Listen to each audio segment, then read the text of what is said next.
You know, there's a lot of bad press for Donald Trump. And despite all of this, the new poll that's coming out from Fox News is showing that Democrats' favorability has hit a new low and the GOP is the favorite. Despite that, you know, they're still saying Democrats are expected to win in the midterms as of right now, even though Republicans are better off. Now, I don't like singular polls for obvious reasons. So we backed this one up with Civics. Sure enough, finding the exact same thing. Democrats are going down. They're down and getting worse, and they are spiraling. So how is it that the media keeps up this narrative of Trump bad? You know what I assume at this point? There's a small faction of anti-Trump obsessed people that watch literally every single piece of news content about him, and then regular people largely carry on with their day. But we do got a bunch of other news outside of the obvious political stuff. Trump says he wants to bring back Alcatraz. Okay. He wants it as a symbol to strike fear into the hearts of criminal aliens. And so, we'll talk about that. And then, of course, we have the Shiloh Hendricks story. This is a woman who allegedly used a racial slur on against a child. And some guy filmed her, uploaded the video trying to ruin her life, trying to cancel her. Instead, she has near $700,000 raised. Now, Matt Walsh put his video out earlier where he said, good, this will stop cancel culture. Showing these people that if you try to do this, it will backfire. And he says she raised $500,000. Hope she raises $500,000 more. So we'll get into all of those news stories, my friends. But before we do, we got a great sponsor. It is Underdog Fantasy. Check out playunderdogfantasy.com. You can use code TIM to get up to $1,000 in bonus credits and a free pick. My friends, the NBA playoffs are here. And Underdog is the place to play if you're a fan looking to cash in on all your favorite players' performances. Available in over 30 states, including California, Missouri, and Texas. Just pick higher or lower on 2 or more player stats for a shot to win real money. Underdog just dropped their playoff basketball promo. You can play your way to increasingly bigger boosts each round of the playoffs. Start a playoff series by using your Game 1 boost and continue boosting each following game to unlock the next one. The longer the series, the bigger the boosts. Use promo code TIM and get up to $1,000 in bonus credits when you make your first deposit. Download the app today. Turn every bucket into a W with Underdog. You can click the link in the description below. Shout out. Thank you for sponsoring the show. Don't forget, head over to timcast.com. Click join us to become a member of our Discord server. We just filmed the pilot episode of The Culture War Live, which will be airing on Friday. And it was a hoot with all of our members there. Many of them actually joining us on stage in the debate. And it got really interesting.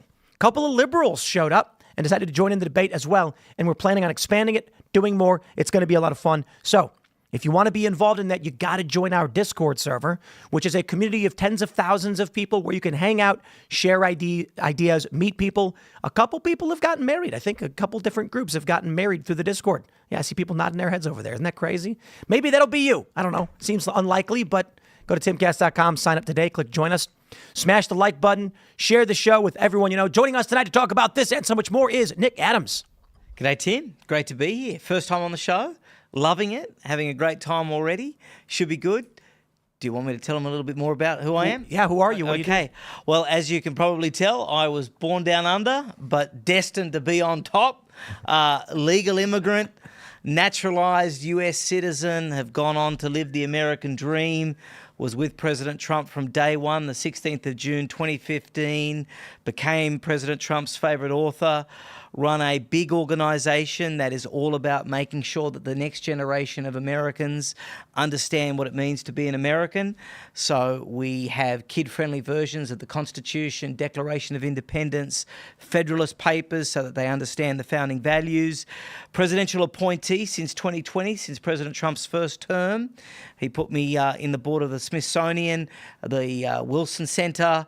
So I've been there. I've got about 3.5 million followers on social media, starting a new organization called 1A Warriors, which is all about protecting the First Amendment and freedom, not just freedom of speech, but freedom after speech. I'm MAGA, America first, small government, but when government is needed, I believe it should go hard, fast, and get results. I think the Democrats are about 3 things: illegal aliens, criminals, and perversion. Sounds about right. All right, well, this will be fun. Thanks for hanging out. Yeah, We got Shane welcome hanging to the out. show. Shane Cashman, host of Inverted World Live. Last night, I had a chef who worked at Bohemian Grove for 8 years. He'd climbed the owl. He'd seen the sacrifices. Shared some pictures from inside the club. Pretty wild episode. You can find that on YouTube and Rumble at Tales from the Inverted World. We go live every Sunday at 6 p.m. Eastern. What's up? What's up, Shane? I am Phil That Remains. My name is Phil Labonte. I'm the lead singer of the heavy metal band All That Remains. I'm an anti-communist and a counter-revolutionary, so let's get into it. Here's the news from Fox News, ladies and gentlemen. Fox News poll, Democrats' favorability hits new lows, still favored over GOP in 2026 midterms. Now, this is a story I've used. Admittedly, it is from last week when this poll dropped, but it is a consistent trend that we have seen, and now we're backing it up with civics data. We've got this. Do you have a favorable or unfavorable view of the Democratic Party? And it is 59% unfavorable, 30% favorable, and declining. And you compare this with the Republican Party, and you have 56% unfavorable, still not very good, but better than Democrats, and 38% favorability. Now, the reason this matters is we've got J.B. Pritzker calling out Democrats. We've got AOC getting heckled by Democrats. You've got Beto O'Rourke now slamming Democrats as lazy and weak. David Hogg trying to primary Democrats. It is a free-for-all of chaos in the Democratic Party. They are spiraling out of control. And despite all of the hit pieces, all of the negative press that Trump is facing, he is still more favorable than most, I think all of the Democrat personalities. None of them are registering. So, panel, why is this happening to the Democrats, and how is Trump still beating them? I'm surprised David Hogg hasn't helped the image of the Democratic Party. Oh, yes. Shocking. Isn't that crazy? Absolutely shocking. Can't believe it. David Hogg. I think he's had a charisma bypass, old David. But, at the end of the day, it is kind of a symbol of where the Democrats are at. Like I say, they have become the party of illegal aliens, crime, and perversion. I mean, you even look at one of the stories that came out earlier today about how the Trump administration, RFK, are protecting beagles. The beagles have been, killed. Fauci. Right, the evil Fauci. Yep. And it used to be that kind of stuff was just the domain of the left, right? But now they've ceded everything pretty much to conservatives, to the Trump people, and that's just a sign of their decline. The media is just an arm of the DNC, really, when you break it down. I just ignore them. They provide absolutely nothing. So, I think the Democrats are in a very bad way. I don't know about you guys, but for me, since the 20th of December, it's been like Christmas every morning. It's been pretty great. Whether it be their takes on illegal immigration, which is one of the pillars that Donald Trump was elected on. And part of the reason why I think Donald Trump still has a generally positive opinion or favorability is because of his success at the border, right? That was the thing that he made such a big deal about when he first ran in 2016. It's what he really ran on in 2020, in 2023 leading or 2024 leading up to this election.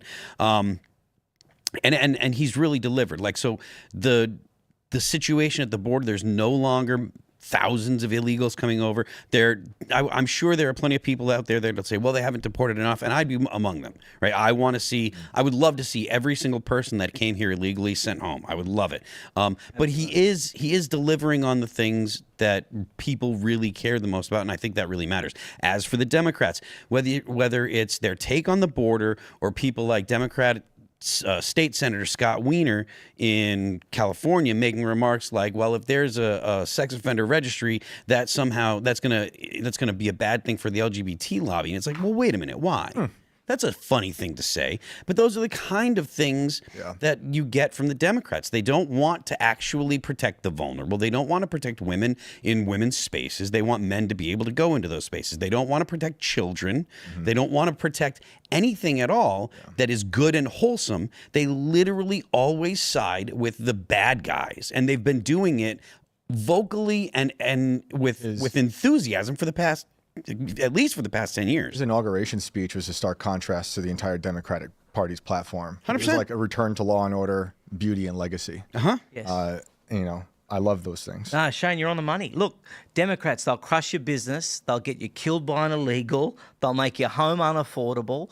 I mean, there is nothing that they offer in 2025. To that point, I think that it was President Trump, or maybe it wasn't, but it was some Republican talking about, the shower heads that people are allowed to buy. Yes. There is not, and it's because they always use climate change as a reason for telling you what kind of what kind of stove you can have in your home, telling you how much water you can have, how much water your toilet will use, telling you what you can do with your property, telling you what kind of car you can drive, telling you essentially there's not an aspect of your life that the Democrats don't want to not only control, but make worse. Yeah, that's why Tulsi left. That's why RFK left. That's why so many ordinary voters have left. I mean, they're not even a really serious political party anymore. It's really just a fundraising pyramid scheme.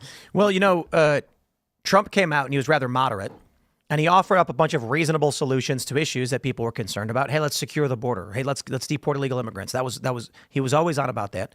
He was favored by a lot of union guys. The tariffs are favored by a lot of the auto manufacturers. The Democrats don't understand.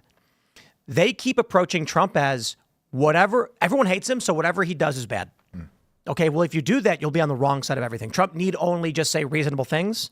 It says the joke, if Trump came out in favor of oxygen, they'd hold their breath. So that's why they've adopted the back end of every 80-20 issue. They're like, let's choose the most unfavorable thing. They are survived, in my opinion, largely by boomers.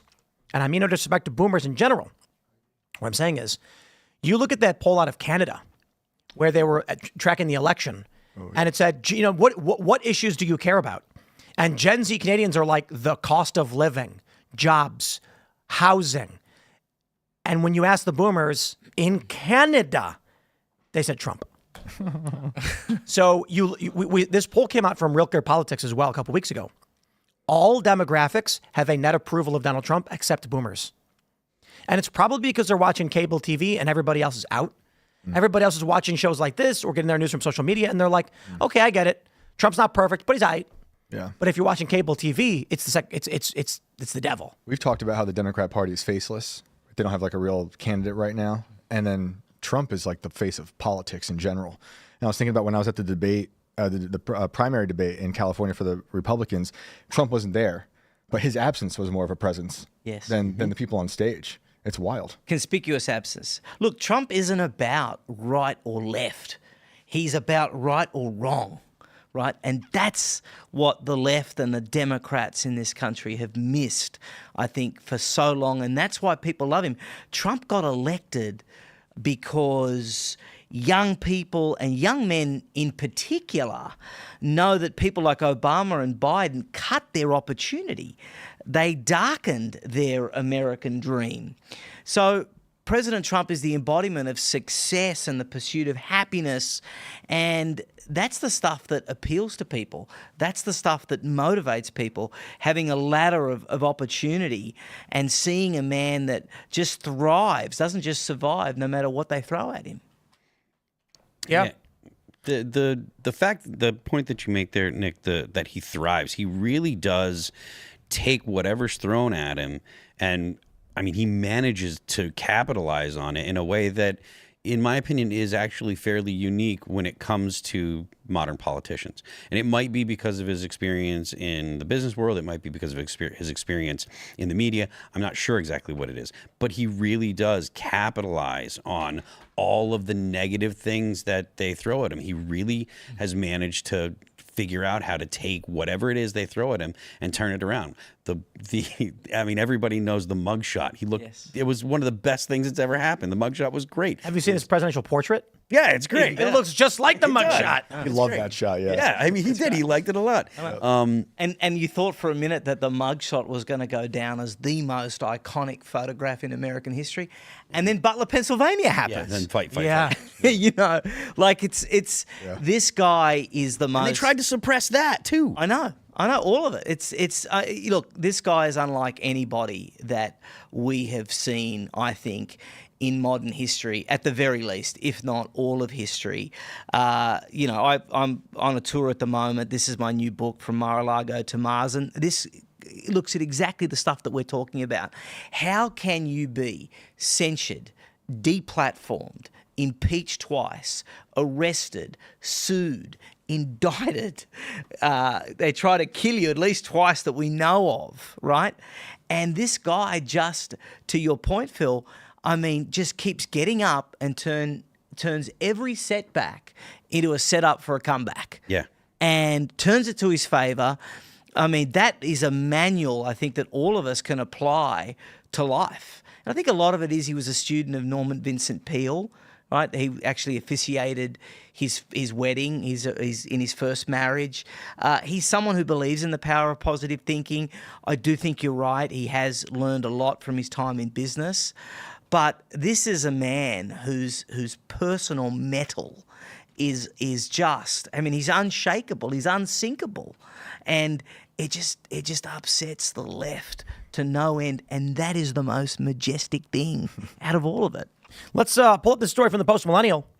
You're a war criminal. AOC heckled by pro-Gaza constituents in Queens. Quote, I am a healthcare worker. I want to know what you're doing about the genocide in Gaza. I can only say to AOC, you reap what you sow. Oh, man.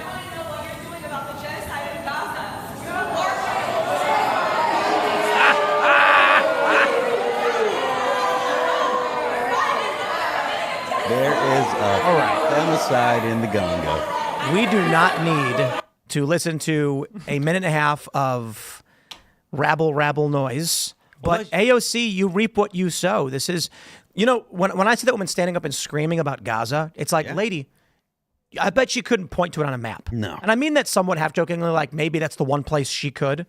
But tell me, point on the map and tell me where Gaza hurt you. Like, why do you care so much about one thing? Now, don't get me wrong. You're allowed to criticize and comment on international affairs. My point is that there are these people that can't think of anything else. The only thing that matters is some land far, far away and this one particular war. And the reason I'm critical of it is the U.S. is involved in a whole bunch of really bad wars we shouldn't be involved in. Whole bunch of bombing campaigns we shouldn't be involved in. But AOC, the base they have is a spattering of hyper-focused nut jobs that don't care about this country, don't focus on any of the issues of this country. And this is why I believe Democrats are going to struggle to win. Now, they may win in the midterms because that's congressional district based. You know, it's going to be one district might, you know, we only need what, like 2 to swing, and then Democrats will get their majority. Yeah. So when it comes to 2028, however, I don't know how someone like AOC with that base is going to be able to stand up on a national stage and say, here's what I offer the American people. Because if she did try to come out and say something like, let's bring auto manufacturing back, they'd be like, Trump's already doing that. And then the left would go, you're a Trumpian, you're Trump. There's no way to navigate the cult in this way, in a meaningful way, to actually win an election. They do change their minds quickly. Remember how much they were against Trump and warp speed and then adopted that? Like they weren't against it. Like they have no moral center, no brains really. No, they could flip flop that quickly. But yeah, I don't know how she claws out of this. I do want to say, like, people have made the joke that the Republicans are the Washington Generals to the Democrats' Harlem Globetrotters. Yeah, but it kind of doesn't work because the Republicans are winning, but kind of bad at what they do. Mm-hmm. You know, Trump won, and Trump himself is doing a lot, but the Republican Party is miserable. Right, and the Democrats have lost, but outside of the elections, they're doing way more to gut and rip apart this country. Yeah, that's why I was impressed with Marjorie Taylor Greene, what she was saying recently about, you know, Trump doing these things, signing these orders, but they're not really codifying it in Congress. Yeah. And she's not even hearing about it.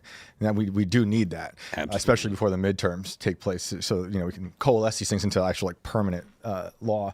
So, you know, we do need that. Shane, look, if President Trump has taught us one thing, it's taught us how to fight. Unfortunately, many Republicans, though, remain the jellyfish back. Yeah. Yeah. And they need to do it. Look, with respect to AOC, so you go to a bar in New York City. AOC is the bartender. She makes everyone happy. She's giving away drinks left, right, and center. Her shirt appears to get smaller and your bladder appears to get larger. Whether either of those things are true, no man can say. The next day, she sends a bill to a hardworking American in the Midwest who doesn't even drink, doesn't party, and most certainly doesn't hang out in New York City. So tell me, is that the kind of person that should be in charge of anything? I mean, no. Look, when it comes to the heckler at the AOC, whatever, the town hall or whatever, I think the reason that she stood up and was making a stink about Gaza is because that's the only political issue that she knows. And it's typical of the left to turn on itself, especially in a time when there's nothing they can do. Like, honestly, like that person that's heckling AOC, what is it that she expects AOC to do about a conflict that not only has AOC said that she's against, but that when she's only a congressperson, she's not in the Knesset, she's not in the Middle East, she's not in the. It's like to even think that she's gonna. I thought she was. Yeah. What? But to even think that she has any kind of effect is ridiculous. So that person it's literally like a child just crying out of frustration because they're angry. This is why I wonder about the foundation of this country. In this period with the founding fathers, did they know that was the population back then equally as childish, developmentally disabled, or is that something unique to the millennial generation? I think it's a bit unique to us. Look at like old school books. Well, considering no kids, yes. Right. We have older people with no kids these days, and a lot of those guys were tested by war at a young age. They already knew suffering and how to work the land and stuff. A lot of these kids are just soft, sitting on Facebook all day. There were people who fought in the American Revolution who were born after the revolutionary period started. Yeah. That's crazy. It's super crazy. And just think about this, right? I mean, a century ago, people were lying about their age so that they could go and fight in a war. And today, someone the same age or older even gets anxiety if a restaurant doesn't have a reservation system online. Can't order a pizza. Let me tell you. 100 years ago, there were men lying about their age to go fight a war internationally. Today, you've got 37-year-old millennials lying about their age at a Harry Potter convention, embarrassed they're so old and everyone there is 10 years old. Yeah. Got 37-year-old men lying about their gender so they can go into the bat league. But the reason I bring this up is because I'm thinking, like, can we survive this? And it's funny because people always think, there's a lot of people who think when I say stuff like this, they imagine immediately like the earth is a molten ball of lava. Like humans and life are good. No. Like Rome collapsed, okay? Countries emerged. Then human civilization went on. But can the United States, as it is, survive people as stupid as Ocasio-Cortez? One of the challenges that I see, especially in politics in general, is every new generation forgets the previous, and that's just a fact of history because we don't experience it. So there are people listening to the show right now that lived through Reagan and remember all that stuff, and they apply that knowledge to the next person they vote for. Someone like me, I think he was in for 2 years. I was born in '86. I have no lucidity at that age. And the only real politics I start to understand is George W. Bush. So then I vote accordingly. What did I do? I voted for Obama. Oh boy, there you go, right? Not going to make that mistake twice. So now I'm voting for Trump. But I meet younger people, the exact same position. We had a guy on Saturday at the Culture War Live event said, what if you get a president AOC and then she starts doing the things that Trump's doing, targeting J6ers and things like that? And my response was, been there, done that. Biden did all that. Barack Obama did all that. So these young guys, when Obama was in, if they're 23 today, they were 13? Mm-hmm. 13 years old. So they did not live through or understand any of the things that Obama did that was political. Yeah. So today they're like, hey, but we must apply the test that if you give power to Trump, then the Democrats will use it against you. And it's like, yeah, go ask the J6ers about that. No due process. So, Tim, the thing I would say, because this is something that I have really thought about long and hard. So if you go and ask any historian worth their salt, they'll tell you that great nations tend to last somewhere between 230 and 270 years. And obviously next year, we celebrate our 250th birthday. A time for great celebration, but also a time for sober contemplation. The advantage that the United States of America has that Rome didn't have, that England didn't have, is our Constitution. That is what gave us this unbelievable head start. And it is the recipe, right? We don't need to reinvent the wheel. All we need to do is exercise fidelity to the Constitution and make sure that the First and Second Amendments never, ever, ever go away. And I believe that not only can we reach 300 years, we could reach even longer. So we have it within us. And Alexis de Tocqueville, the famous French philosopher, he came out here and he said that America is great because America is good. If America ceases to be good, she will cease to be great. But he also said in Democracy in America that the true genius of these people, of Americans that he was writing about, are their ability to recorrect a cultural trajectory. Yep. Right? And we have that ability. Look how we recorrected after Obama. Look how we did we really recorrect with Joe Biden, or should Joe Biden have never been in there in the first place? We'll leave that for another day. But either way, we always seem to come back as Americans.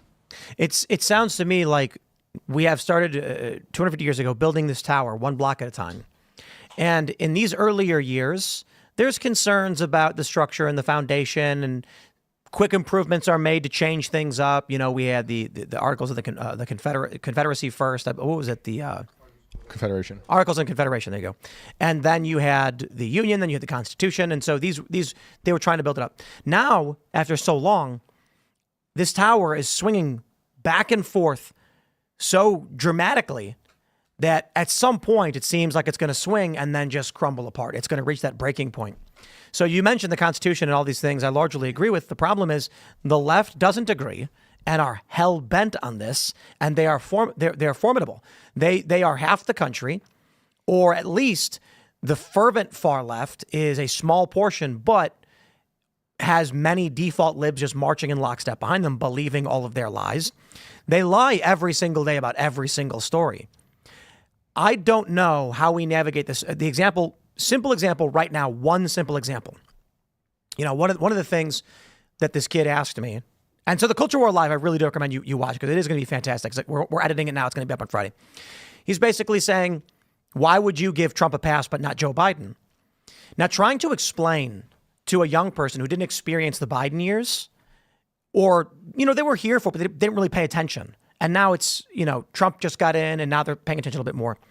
I was explaining, listen, I could go back to everything the Democrats have done over 15 years. We can talk about the Qatar-Turkey pipeline. We can talk about the Burisma scandal. We can talk about Syria. We can talk about, what was it, Operation Timber Sycamore? Was that the one where Obama was giving weapons to ISIS, basically? Oh. And that, yeah, I believe it was Fast and Furious, like in Mexico. Fast and Furious. And then I can say Donald Trump comes in opposition to all of these things, securing the border. So when Trump makes a mistake or makes a move I don't largely agree with, I'm much more forgiving than if it were to be Joe Biden. They don't know or care or understand this. They've not experienced this. To them, they're just like, don't know, don't care. You're blindly following a guy. I blindly follow a guy. So Donald Trump's response when the courts obstruct his executive authorities is to try and launch different attack vectors through his legal powers. Every step of the way, he's being blocked. Alien Enemies Act blocked. Standard deportations. No, you got to get a trial now for all of these people. I asked Will Chamberlain, what do we do? How do we solve this solution or this problem where the president is being obstructed by activist judges? He said Congress. No sane person in this country thinks Congress can do anything right now. They can't. They can't pass anything. They won't pass anything. And certainly the Senate won't get through a filibuster.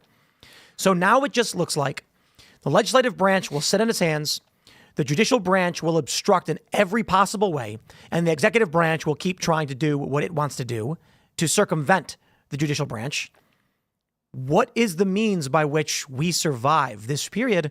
Now, it could just be that it's going to get unconstitutional, like during the Civil War. Abraham Lincoln's going to be like, no habeas corpus for you. Yeah. And then after it clears up, we carry on 300, 400, 500 years or whatever it may be. If this doesn't go full conflict, if things simmer down, if we find a path towards organizing everything and stabilizing it. There is still the possibility that the Supreme Court will rule the right way on these nationwide injunctions. Again, it is something that both liberal and conservative justices have mentioned. Kagan said that this isn't what the founders intended.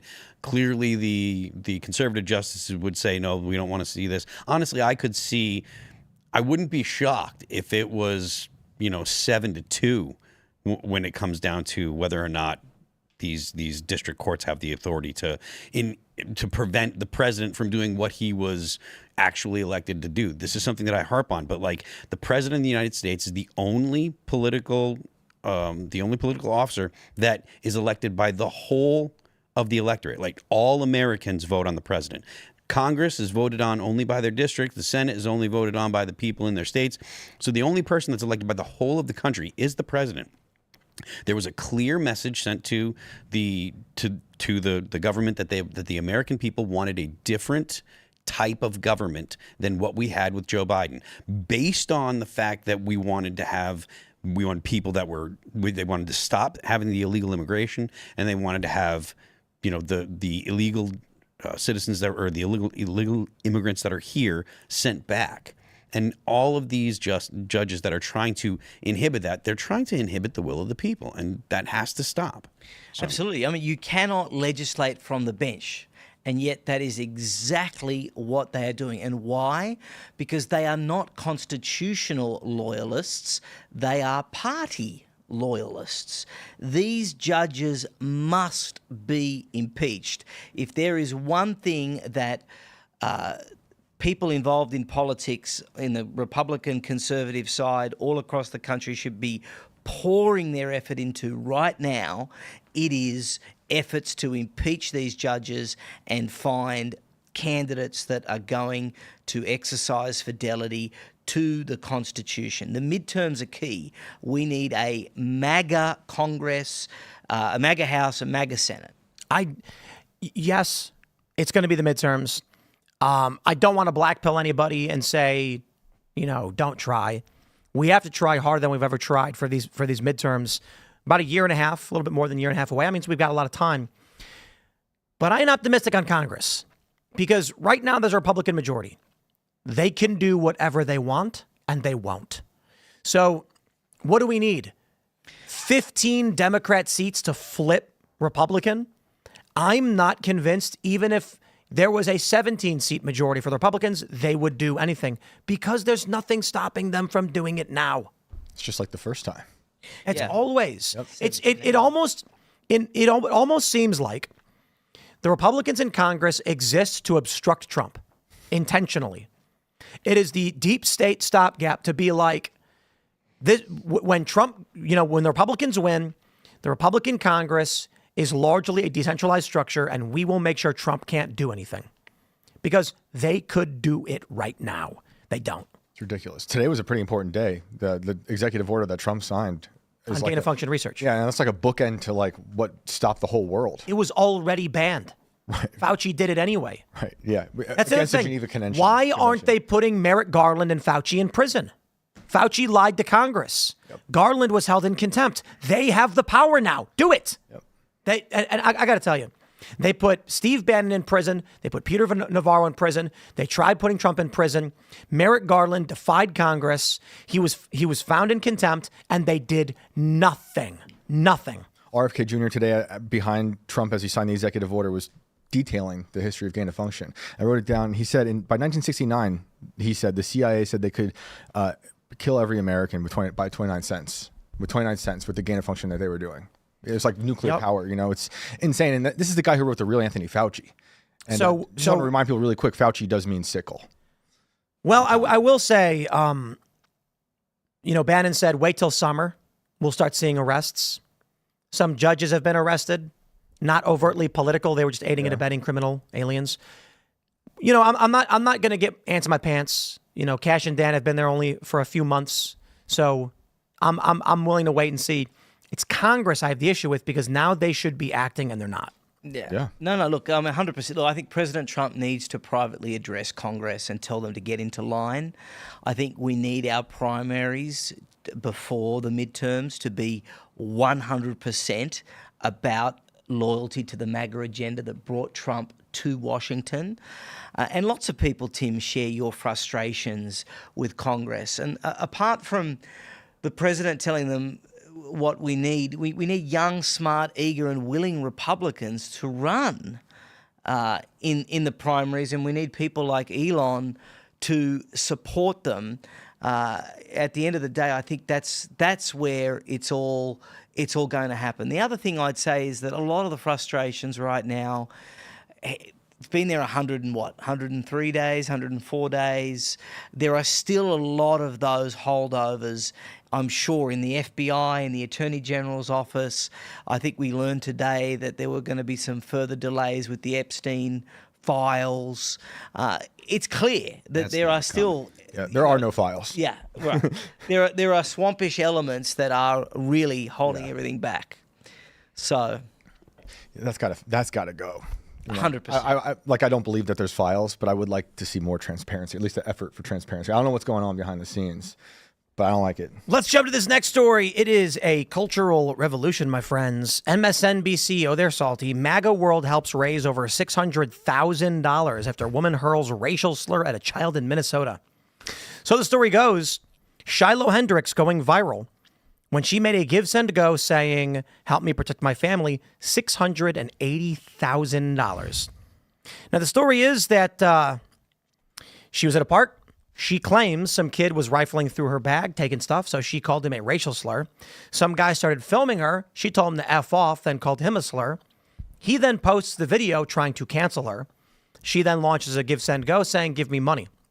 Now, Matt Walsh came out and said, she made $500,000. I hope she gets $500,000 more. The only way to stop cancel culture is to show that it backfires, and it absolutely is. But there is something interesting in the comments as to why this woman is receiving so much money. The narrative for many young guys, the view that many young people, don't get me wrong, there's older white guys who feel this way too. But a lot of these Gen Z guys grew up in a society that you were told if you're white, you're an oppressor. Minorities are allowed to insult you based on your race in the most awful ways, and you can't do anything about it because you're an evil oppressor. Well, what happens? It's one thing when you've got a Gen X guy and they grow up hearing this from the TV and all that stuff. But they're coming off of, blockbusting and actual racist policies in the 80s.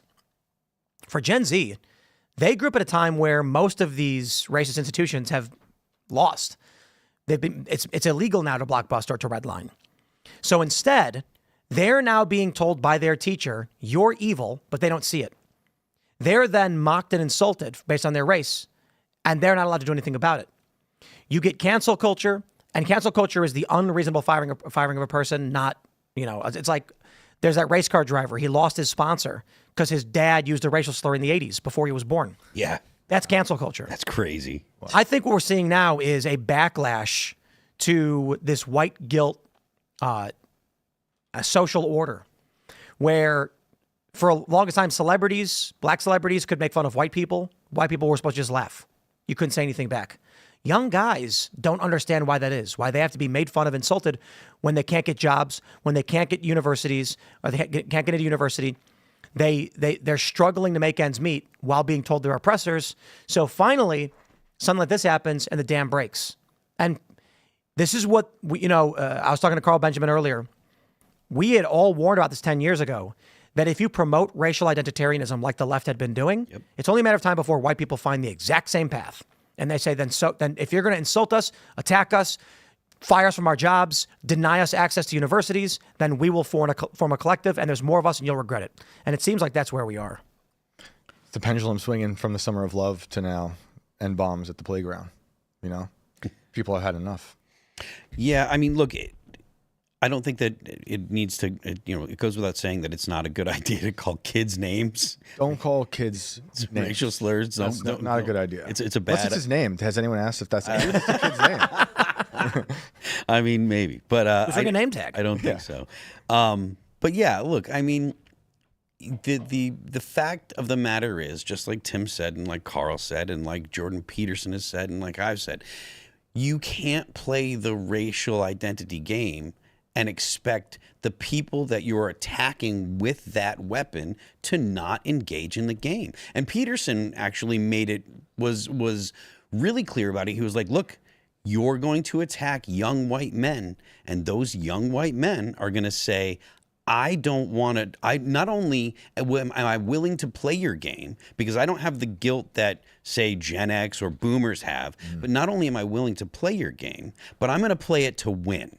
Yeah. And so it's not like the young people are going to be worried about if you call them names, you call them racist or whatever. They don't care. And that's something that is absolutely true. Right now, if you're at home listening to this and you're unaware, young people do not care if you call them racist. They will not, it will not faze them at all. Yeah. And this is not something that, we should be happy about, but it is the reality that we have to look forward in the next. The word means nothing anymore. Yeah. Racist, sexist, these words have been so overused in the past 5, 10, 15 years that they just doesn't mean a thing. I agree with you, but I think that even if they understand what it's supposed to mean, right, they don't care anymore. Right, yeah. Yeah. Look, some have said this is a response to the Carmelo Anthony It's deeper than that. story. Sure. Yeah. Look, a few points.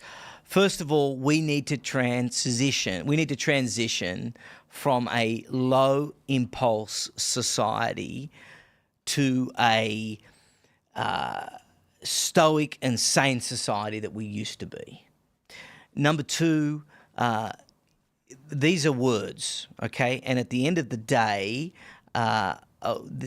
we have the First Amendment, okay? And then in terms of fundraising, you're free to fundraise for whatever you want to fundraise for. I mean, this isn't Canada. I mean, Mark Carney just came out and said that, did you hear what he said about free speech and stuff, that it was a crime? So, I mean, so long as it was a word, there was no crime. Well, you remember, words are violence. Yes, of course, right? Yeah, we hear all of that too.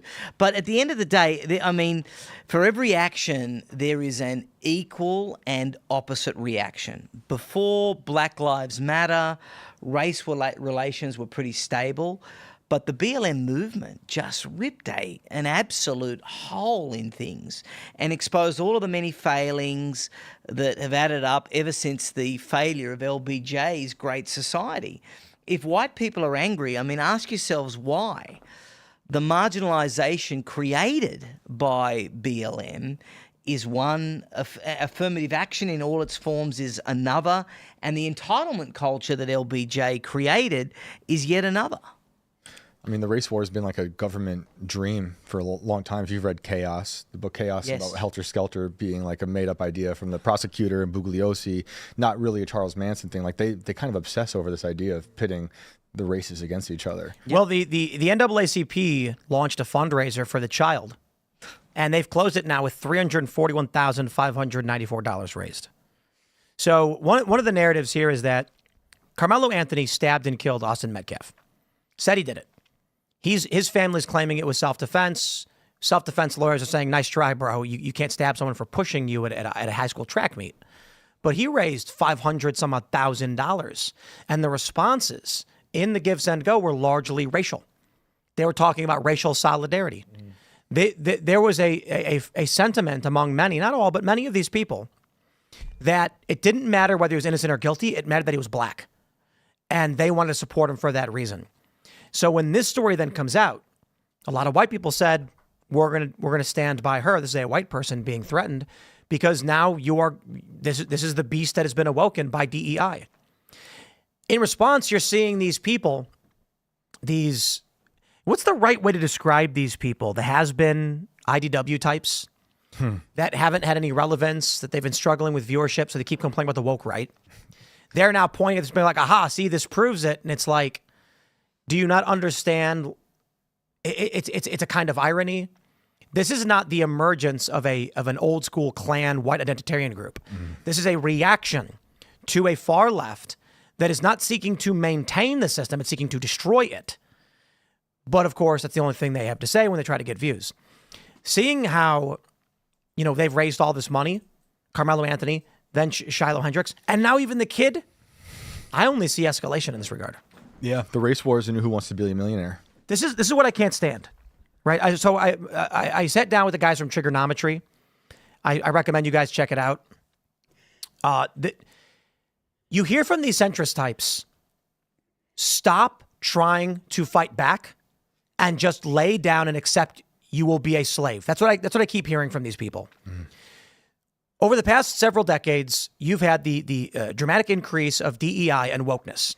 Screaming in your face, you can't speak, we will shut you down, we will ban you, and we have pushed back, and we are still pushing back. Matt Walsh is correct in this regard. I hope she gets more money so that people realize if you want to play cancel culture, we will reverse the script on you and it'll backfire. Right. Put a stop to it. When talking to a lot of these people, liberals are obviously going to say this to you. Trump is doing unconstitutional things. Stop. Okay, so we endured, 8 years of Obama, the murders, the targeting of conservatives and Christians. Then we get Donald Trump. They accuse him of being a spy, a traitor to his country, bogged down his first term with garbage investigations. They tried to put his administration in prison. Carter Page, Michael Flynn, George Papadopoulos, Manafort. The list goes on. They accused him of a P-tape, the Steele dossier. After all of this, over 10 years, then you get Joe Biden hunting down Jan 6ers, denying access to to evidence from the Capitol, 44,000 hours of footage, falsely charging many of them under the obstruction statute, which the Supreme Court struck down, and people who were walking around the property clueless about any riot getting charged as well. And now Trump is in, and these IDW has-beens are going, stop trying to win and just let them trample your rights. So I'm going to tell you this. I would prefer it, much prefer it. None of this happened. Lady, don't throw racial slurs at children. Come on. That's despicable. However, I understand why people are donating to her. They're saying, you want to play with fire, fire you will play with. And so now we're looking at the Trump administration. I don't want Trump to violate the Constitution, but he's not done that. He's used everything they've launched, like the Alien Enemies Act, has been things that has been codified and he's allowed to do. And he's saying, I'm going to do it. And they're like, then we're going to challenge you. Then he says, then I'm going to do something else. We're going to challenge you. They are violating the Constitution with with unconstitutional universal injunctions. And then I am sick of hearing from these people. I'll say it one more time. Trump should stop because if he does, the Democrats will do worse. Bro, the Democrats can, and will violate your rights if/when they get power back. That was my big... Or that was something. Now I don't want to spoil the show from the culture war, but one of the people kept saying, "Oh, the norms and this is bad. It's a slippery slope and blah blah blah." And it's like that's such a ridiculous argument because the norms have all been violated multiple times. I mean, Abraham Lincoln suspended habeas corpus. Donald Trump isn't talking about doing it. Well, I think that Donald Trump should actually do things like that to get rid of the illegal aliens. But the idea that if Donald Trump does something that pushes the boundaries of the Constitution, that means the whole country is going to fall apart. That's ridiculous histrionic BS meant to freeze people and prevent people from taking action. Donald Trump needs to take action to do the things that he was elected to do. Joe Biden was spraying oil and grease onto the slope. He was just hosing it away with a big old fire hose full of grease. Yeah. Slippery slope, have fun. We're sliding down it faster than anybody can realize. I don't want Trump to do anything unconstitutional. I do not want Trump to send people to foreign prisons. I do not want Trump to suspend habeas corpus. I want him to go golfing in Palm Beach, enjoy his time, enjoy his life, help stabilize the economy, be calm and reasonable. The problem is the Democrats have not stopped waging lawfare. The orders from these judges violate the Constitution. And what is the check on judges violating the Constitution? Theoretically, it would be the legislative branch or the executive saying no. But we're not getting a legislative branch to actually to do anything meaningful. So the courts are saying, we hereby decree universally in this country, Trump has to allow anyone, anywhere to enlist, because all means all, that judge said. Well, that's impossible, and that's unconstitutional. How does Trump react? I feel that no matter what happens, we've got an escalation before us. If Trump says, guys, I do not have the energy to go to war and carry this fight on, so I am laying down my figurative sword and I'm going to retire, the Democrats will turn this country into a Chinese Communist Party style government. If Trump says, I will do everything in my power to maintain and stabilize this Republican form of government, Democrats are going to, they're going to say, then we're going to one up you. We're going to drive this to the ends of the earth. I don't see the off-ramp. I don't see how we go anywhere but into separation, divorce, conflict, you name it. I'm afraid. I really am. Like, people need to go out there and tell their congressmen to step up and start doing stuff. You know? I will be fair, because it's a black pilly. Democrats have no leadership and are spiraling. Yeah. So that is somewhat indicative of Republicans just winning in the long run. Yeah, reason for hope. Yeah, look, I think the scariest part for me, it's all scary, but the scariest part for me is definitely now what the courts are doing, because no president since Andrew Jackson has faced so much adversity from the courts. But this is not fair adversity. The courts are seeking to undermine the constitutional role of the commander-in-chief. It is not lawfare through litigation like we saw the last 4 years. It is lawfare through arbitrary and overly broad rulings that are intended to weaken the position of the president for one reason and one reason alone. President Trump's view on crime and illegal immigration in particular go against the deep-seated ideology of many of these far-left judges who are legislating from the bench. And like I said before, they should be impeached because they will destroy everything if given the opportunity. And I think we fight it by, the off-ramp is fighting it with organised campaigns to impeach these judges. I mean, Soros has done it for his side. We cannot be passive and allow the forces that hate President Trump, to your point, Tim, and hate America to continue winning here. We just can't allow it. Let's jump to this story from CNN. Trump posts AI image of himself as Pope, leaving Catholics offended and unamused as conclave nears. Trump reacted. He gave a statement on this and said, I don't know who posted it. It wasn't me. Somebody posted it's a joke. And they said, well, Catholics are mad. And he's like, what, you mean you saying they can't take a joke? It's not the Catholics. It's the fake news that's drumming this up. Well, we have this from NYS Catholic Conference on X. They said, there is nothing clever or funny about this image, Mr. President. We just buried our beloved Pope Francis, and the cardinals are about to enter a solemn conclave to elect the new successor of St. Peter. Do not mock us. I'm going to show you some more. Jesus. You got Ted Lieu. As a Catholic, I take great offense to Donald Trump mocking Catholics. I wish Trump would focus on lowering prices instead. The American economy had negative GDP growth last quarter. That's what he should be focused on instead of making fun of Catholics. Ted loses Catholic. And then we have this. Biden.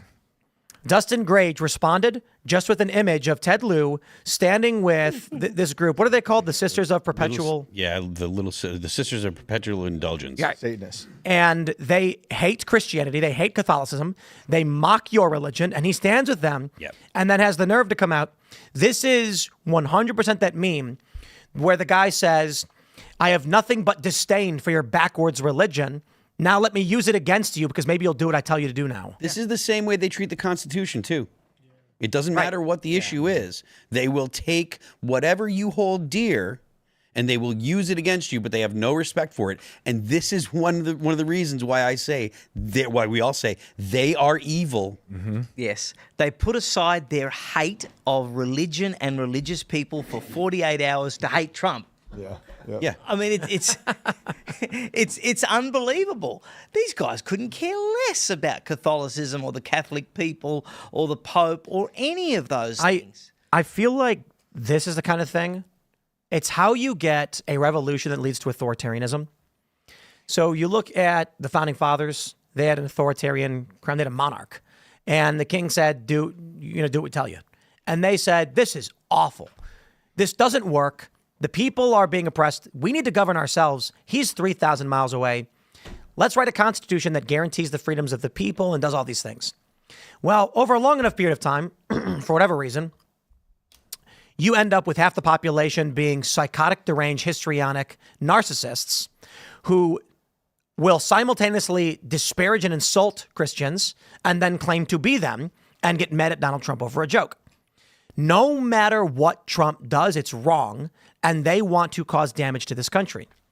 You've got Democrats, the media simultaneously saying Donald Trump deported a 2-year-old American citizen. The mother was deported and she wanted the child to go with her. Unacceptable. New York Times runs the exact same story. A mother and father were deported, but the 2-year-old stayed, now in some kind of limbo. Unacceptable. I'm paraphrasing. I'm adding unacceptable. That's the insinuation. Mm-hmm. So which one is it? There's no answer. What I see here is this is how you end up having the pendulum swing the other way.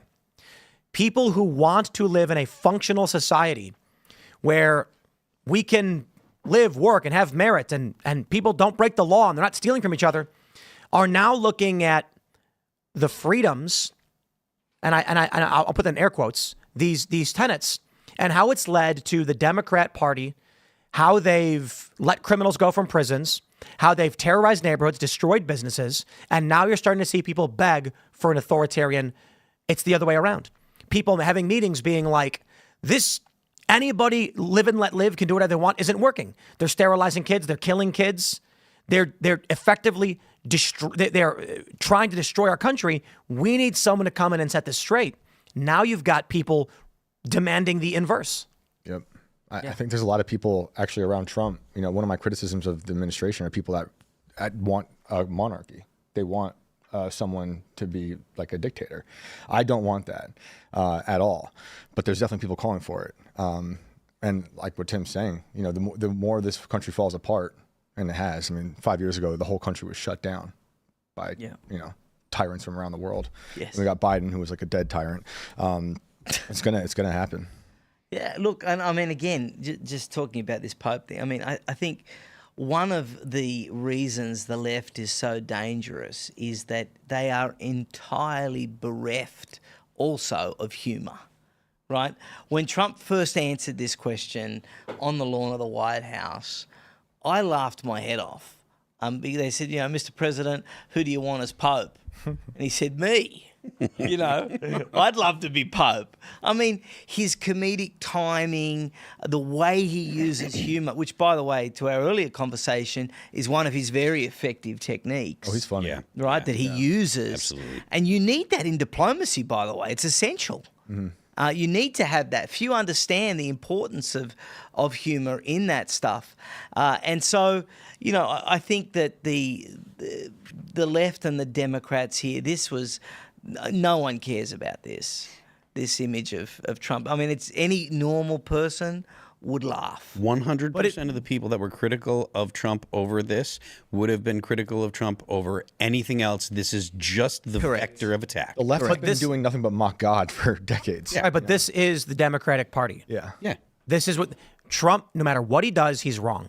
How do we function as a society if there's a group of people that literally just say, and let's not forget, when Trump was largely out of the spotlight around 2022, and Ron DeSantis was emerging on the scene as a major player, they started writing articles saying Ron DeSantis is worse than Trump. Yep.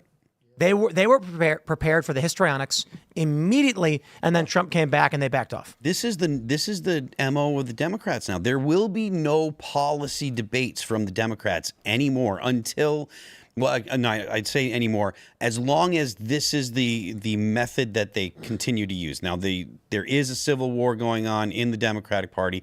Maybe reasonable people will actually win, and they will get rid of the ideological, you know, the race hustlers and all that stuff. Maybe they will actually come back to a sensible, functional representative. I haven't heard those words associated with that party in a long time. How is that even possible? Completely understand. Well, I mean, if it was people like Joe Manchin or Kristen Sinema, those people, I disagree with them on a lot of stuff, but they weren't like sitting there just saying, look, how do I get how do I get an angle to introduce articles of impeachment? Because that's what the next Congress is going to do.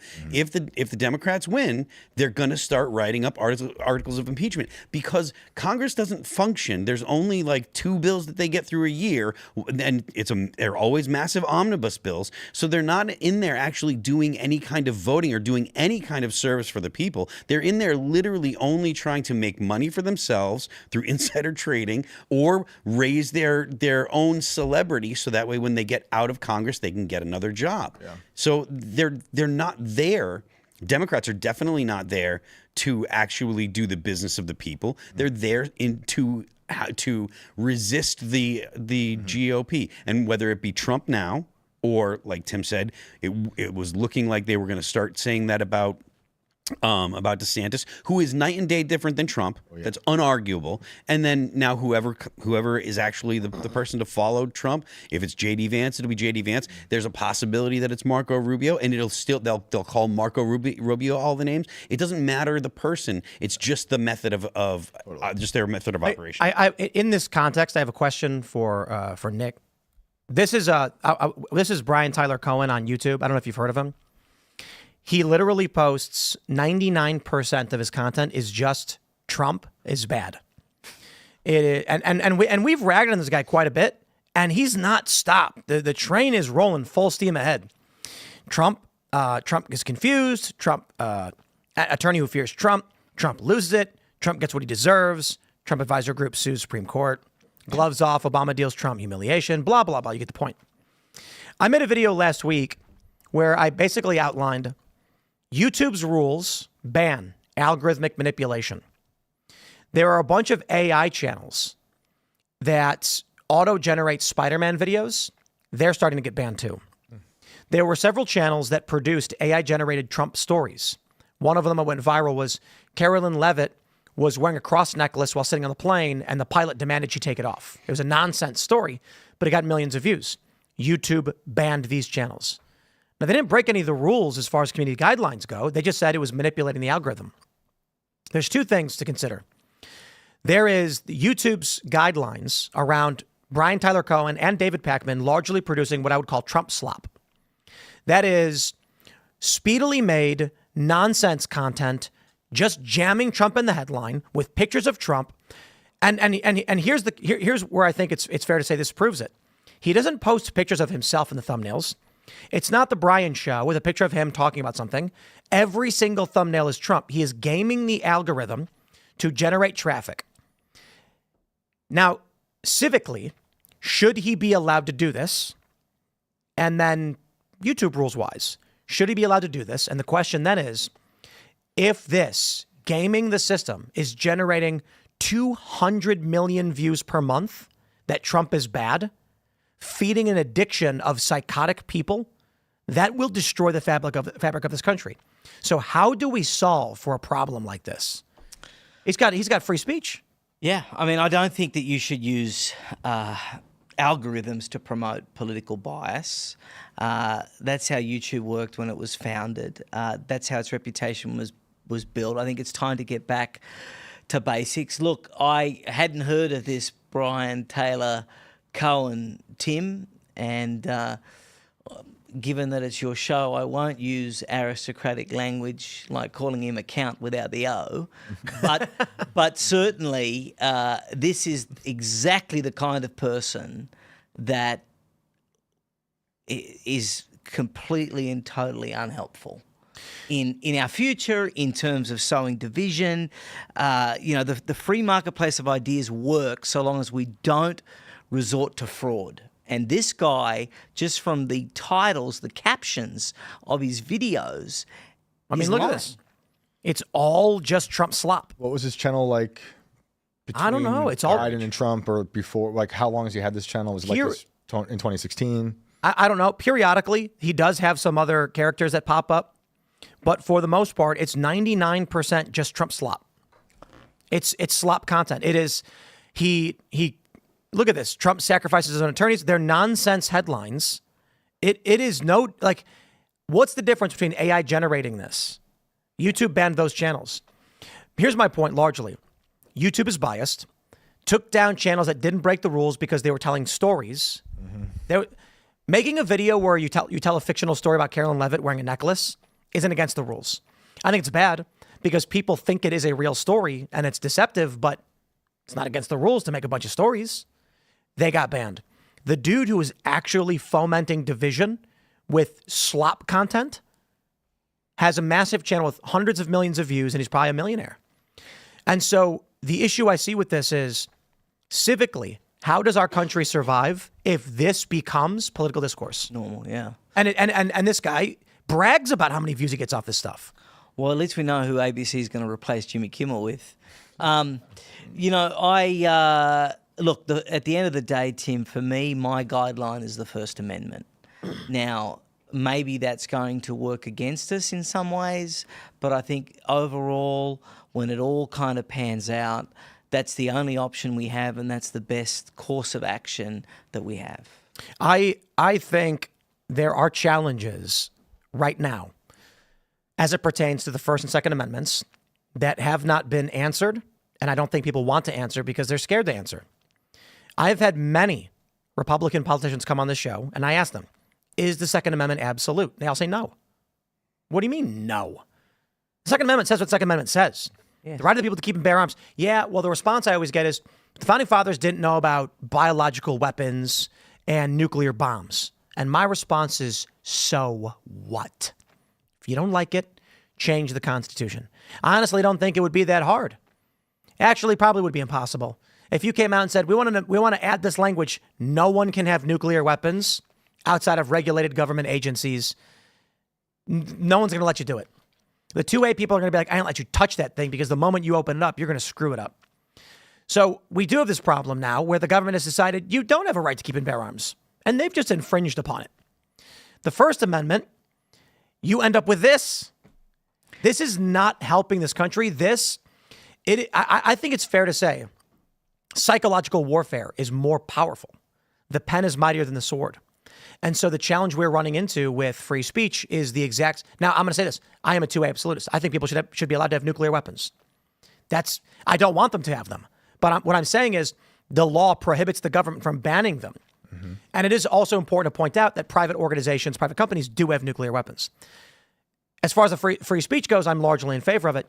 But I am recognizing the problem of when you have people who use fraud and psychological manipulation to trick people into thinking false things politically so they can profit off of it, your country will die.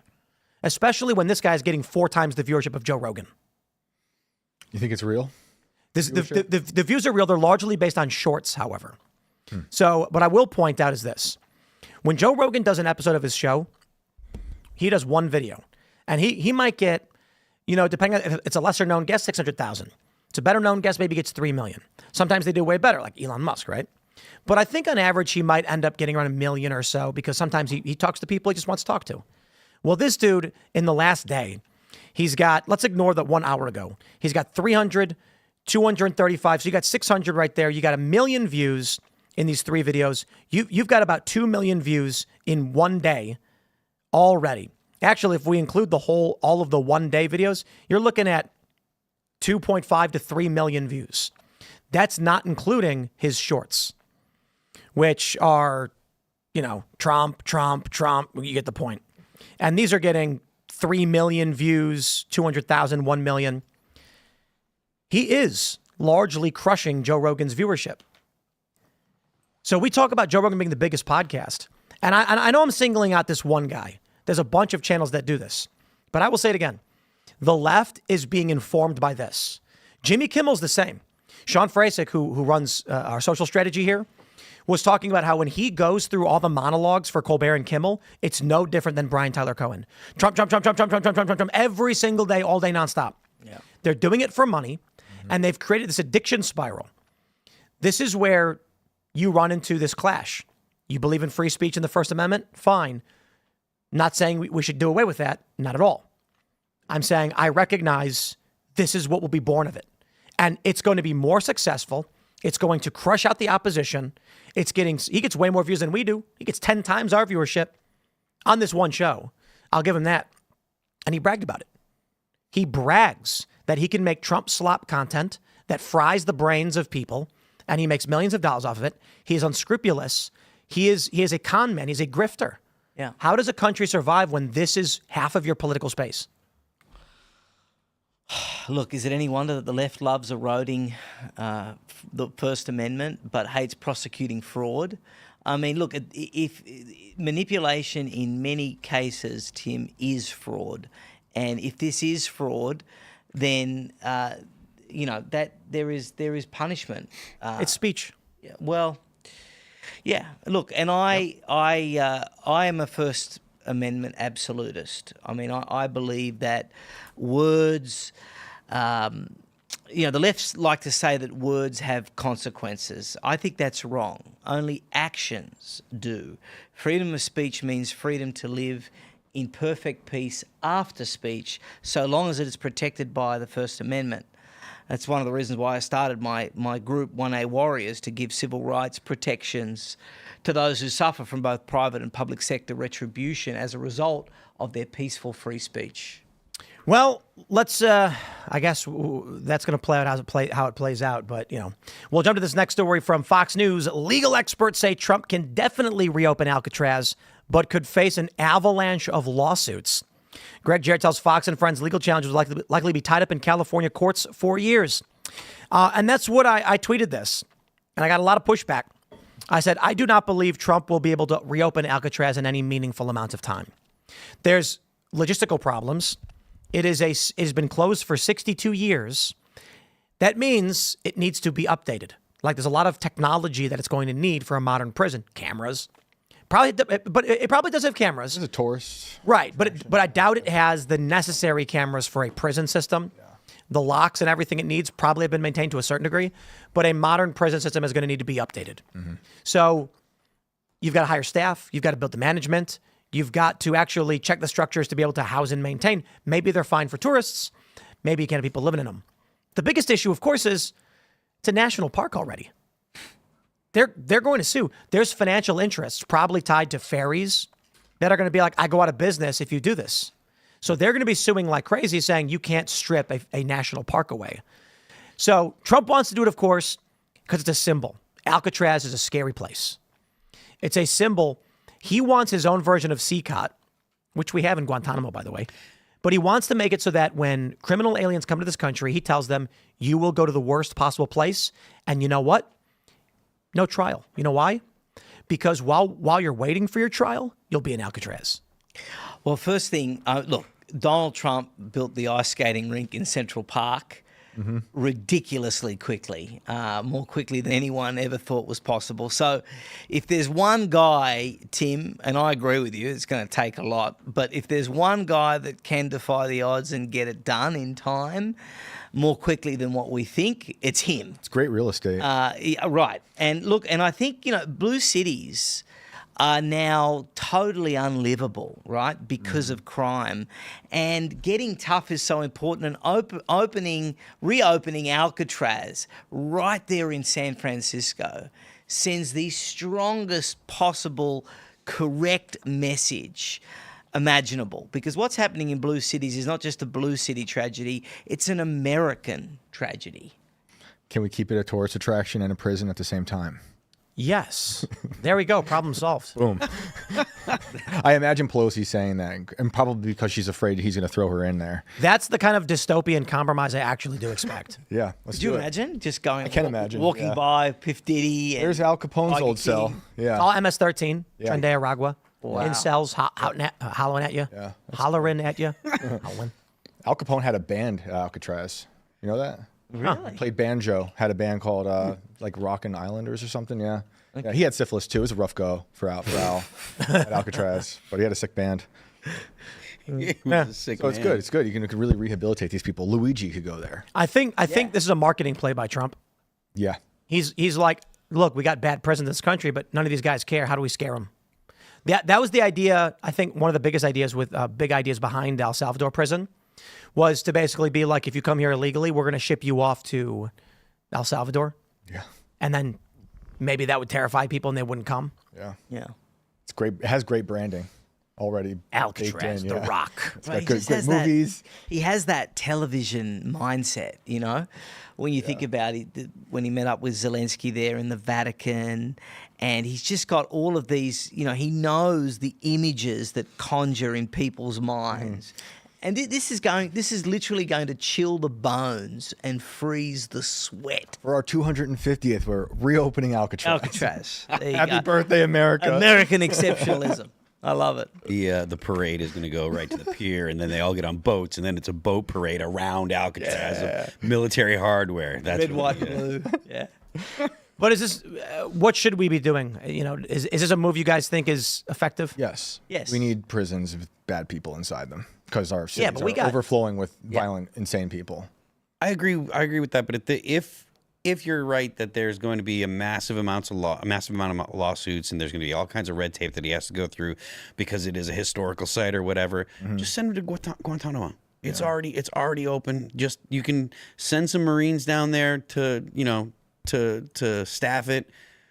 I mean, he's the commander in chief. Yeah. You can send Marines down there to staff It it. doesn't feel as good as Alcatraz. Yeah, there's Just sounds nice. though. Like I said, the Rock. the point that you're making that we need prisons to hold these people is true. And if there's going to be all kinds of red tape that has to be dealt with, and there's going to be all sorts of lawsuits, we do need to have somewhere to put these people. So send them to Guam. You know, if he wants to go ahead and continue to do it, if he wants to try and do it while you're waiting, just send him to. Can you imagine the ribbon cutting ceremony at Alcatraz? I mean, Big scissors. pick up a shark to cut the. There you go. it's going to be amazing. You're selling it, through Phil. the, It's I amazing. will be there. Yeah, Yeah. sounds incredible. Yeah, I think we need it. I think they're just California's going But to. what my point is that we could build a prison anywhere. For sure. Yeah. Why doesn't Trump just build like a really awful looking prison that follows all the guidelines? Like it's like a prison, but it looks bad. Right. Did you see that video where the guys were spelling SOS Yes. and they were smiling and laughing while they were doing it? Yes, I did. Yeah. I did. A bunch of like illegal immigrants in a holding place lined up to spell SOS in the field. Oh wow. And then a drone flew overhead and they were all laughing and flashing gang signs and stuff. Great. Yup. They don't actually care, but Democrats don't care either. Right. They're just whatever America is for, they're against. Yes. No, that's true. Look, I love the symbolism of this being in a blue city. So a prison within a prison. Right. Well, Yes. San Francisco, which has become such a hellhole, right?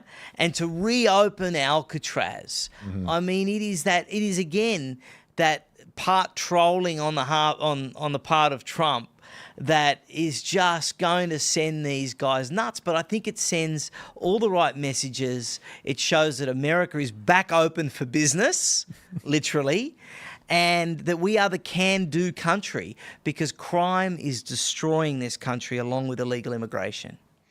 Yeah, I mean, look, anything that needs to happen to take care of the illegal immigration situation and get the illegal immigrants out of the U.S. Bills I'm for. down. Yeah, Me too. You know, Have you seen this self-deporting stuff? I love they it. give you $1,000 and a light. love it. Yep. Yeah, DHS is going to pay $1,000 if you just leave because it costs like $17,000 to deport somebody. Right. So they're like, I'll just give you $1,000 if you get them out. And they're like, all right. They're doging the If it costs 17, give them 10. Yeah. You're saving 7 ahead. Well, but I think they did the math. They were like, they'll take $1,000. You know, don't give away more than you That get. doesn't get you a long way where these guys are going. Look, the point that I'm making is I want to do everything that we can to get as many illegals out of here because the illegal immigrants are essentially the point of having them here is to affect the census and affect the way that We vote. the way that we vote and dilute the voting power of the American people. So whatever steps are necessary, I'm okay with. Like I said, Catapults at the wall. catapults are Throw 'em great. over. Catapults are fine, but I'm okay with the president suspending the writ of habeas corpus for illegals. If you're not for citizens, Yeah. but for illegals, suspend habeas corpus. You don't need to. And if there's if it turns out that he does send Americans out, then you can address it from outside of the country. It is arguably a legislative power. Joe Biden's fault. It is arguably a power of the legislative branch. And when Abraham Lincoln unilaterally suspended habeas corpus, 2 years later, I think it was 2 years later, Congress said, okay, we're going to retroactively make that legit. which is stupid. They basically just said you're allowed to do it, which is nuts. But I do want to mention this one super chat real quick from Sky Whitaker. He said, Tim, not everything needs to be cutting edge tech. Sometimes the tried and true antiquated is less problematic. Alcatraz mainly needs some major restoration, not the unproven 2052 tech update. You know, I'm going to say you are correct. Yes. And you know why I'm going to tell you this? Because one of the best video games ever made is Chrono Trigger, as well as Legend of Zelda: A Link to the Past. Now, here's my point. Since technology improved, we don't make video games like those anymore. Like, indie developers do, but big studios don't. Do you guys ever play Legend of Zelda: A Link to the Past? Yep. Yeah. One of the best video games ever made. Really simple SNES game. I've been playing it. And I was just thinking to myself, like, this format of game, this, very simple top-down game, major studios have all gone 3D, open world, all of this stuff. And I'm like, you could just literally take that game, make some new dungeons and a new map, same graphics and everything, and it would be a good game people would want to play. The fact that technology is advanced does not mean we need to use the most advanced technology. Yeah. Tim, I would argue it's the same with movies. Right. I mean, movies in the 90s, like you look at the first Die Hard, right? They were shooting the glass because he was barefoot and he had to pull the glass out of his feet. By the fourth Die Hard, which was, 10 or 15 years after the original, he was somersaulting over, semis. so because the special effects and all of those technological advances had made people not focus on the plot, not focus on the character development, and instead all the emphasis went on making it as visually spectacular as possible. But to your point, the best, I think, was when they had pretty good technology, but great plot, great, you know what I mean? The fundamentals were there. Well, I mean, Groundhog Day is one of the best movies ever made. Right. They don't make movies like that anymore. They don't. No, hold on. Who's they, though? Major studios. Yeah. Major studios only want to gamble when they don't want to gamble. They want winners. So now you've got all this hype around Avengers Doomsday that's coming out, which is the new Avengers film. And you know what? Let me tell you what Avengers Doomsday is. It is, oh crap, we don't make money without Robert Downey Jr. Quick, write a plot to bring him back. It was supposed to be that Kang Dynasty, the next Avengers film, came out 3 days ago. That was the original release. Then they booted, I think, what's the guy's name? Jonathan Majors or whatever? I don't know. The actor. And then all of a sudden they were like, oh, Robert Downey Jr. is back as a new character. And it's because they realized, like, what we're doing doesn't work. Let's just go back and do old stuff. We don't want to gamble. Let's just keep making the same thing over and over again. Yeah. So make Alcatraz medieval. With the Leaning Tower of Pelosi. Cool. How good would that be? Put alligators around it. Yeah, that's I know the great. water's very Moat, yeah. The water's very cold, but we'll put heaters in there so that they'll have an alligator moat. Yeah. Maybe it could become a Trump resort eventually. Nick Cage After be he does the that to warden. Gaza. Yeah. Well, You haven't seen that video? let's His AI Gaza video where the Trump resort. No. Oh, yes. Phil, you'll love it. Yes. let's jump to this next story, ladies and gentlemen. This is from the Daily Mail. Oh no. Chilling moment. Humanoid robot wakes up and starts attacking its handlers while trying to break free from restraints. Wow.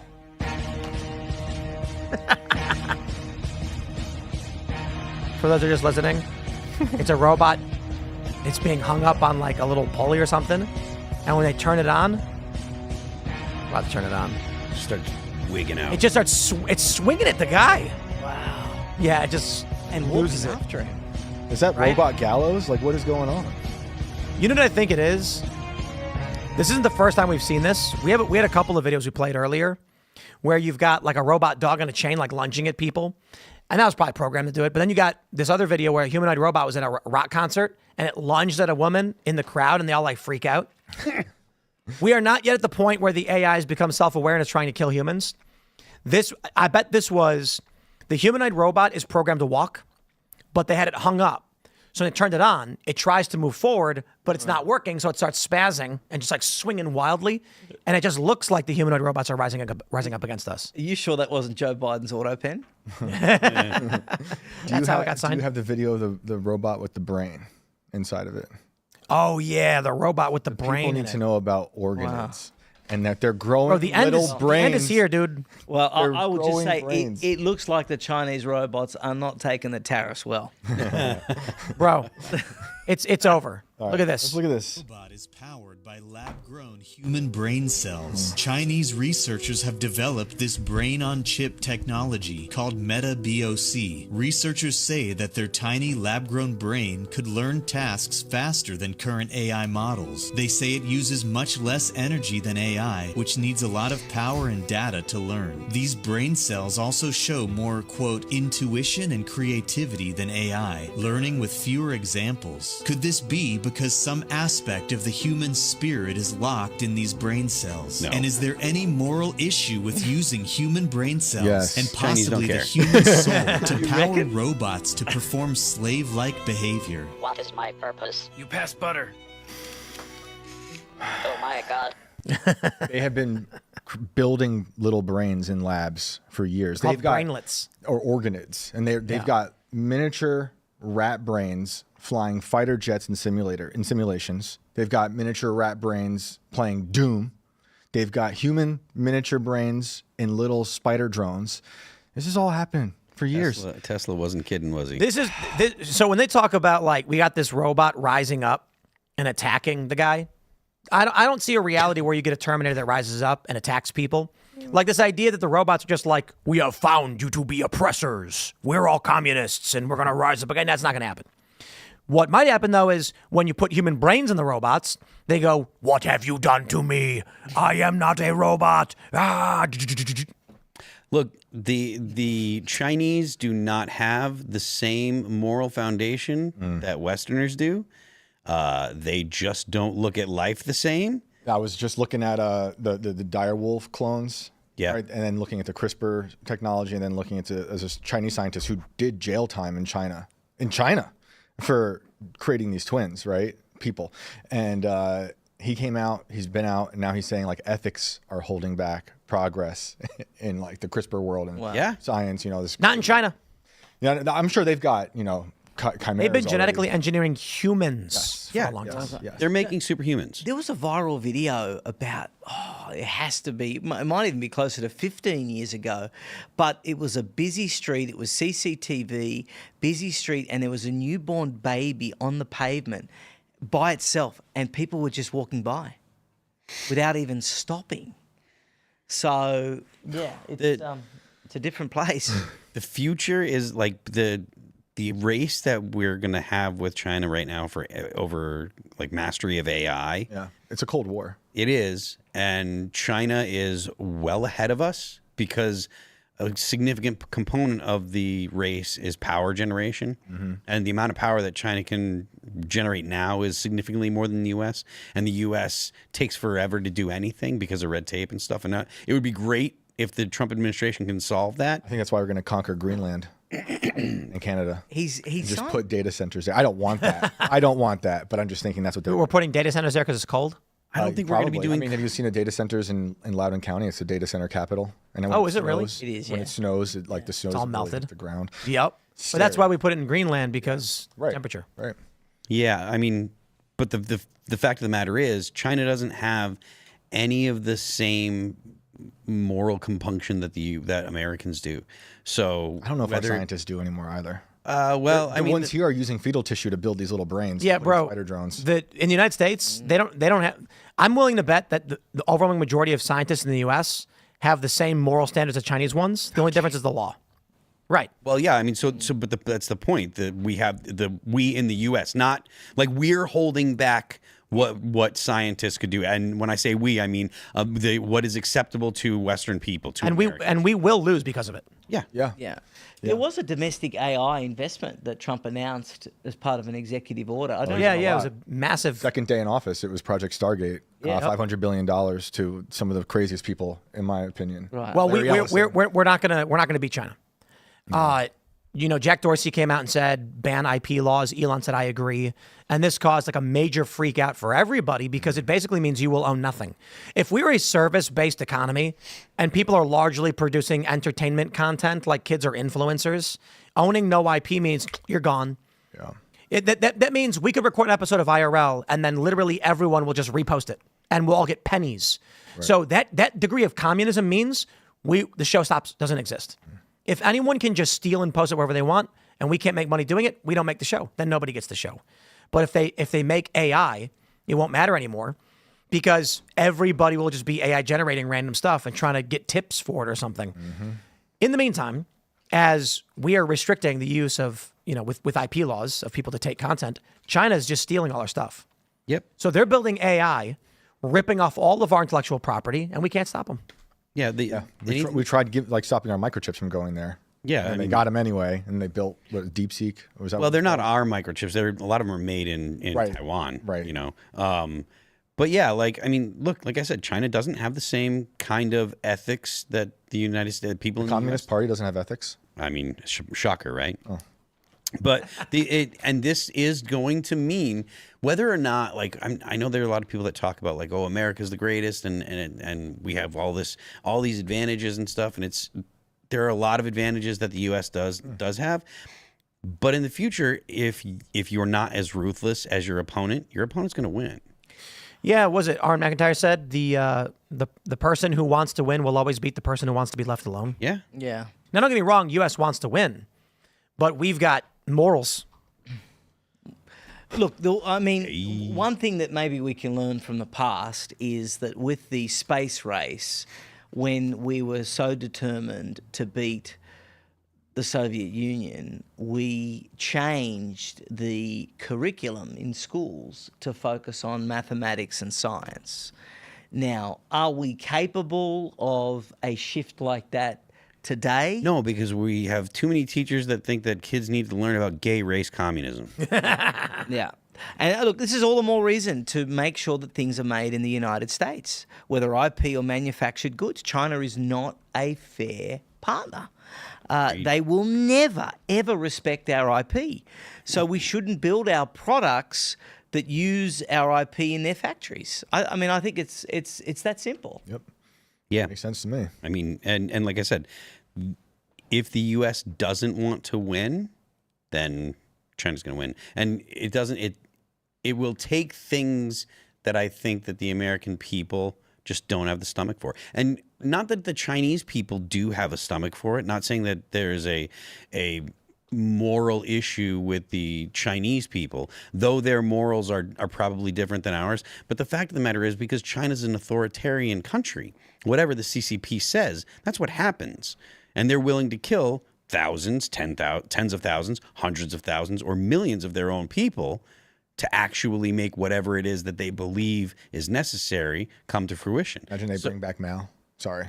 Well, in AI and install him as just forever. The head. Yeah. Actually, it wouldn't be. It doesn't. Mao wasn't particularly brilliant or anything like that. Mao made a lot of mistakes. So I don't think that it would matter if they brought back Mao. I think that Xi is probably sufficiently formidable of a thinker and of a dictator. Yeah. It doesn't have to be Mao.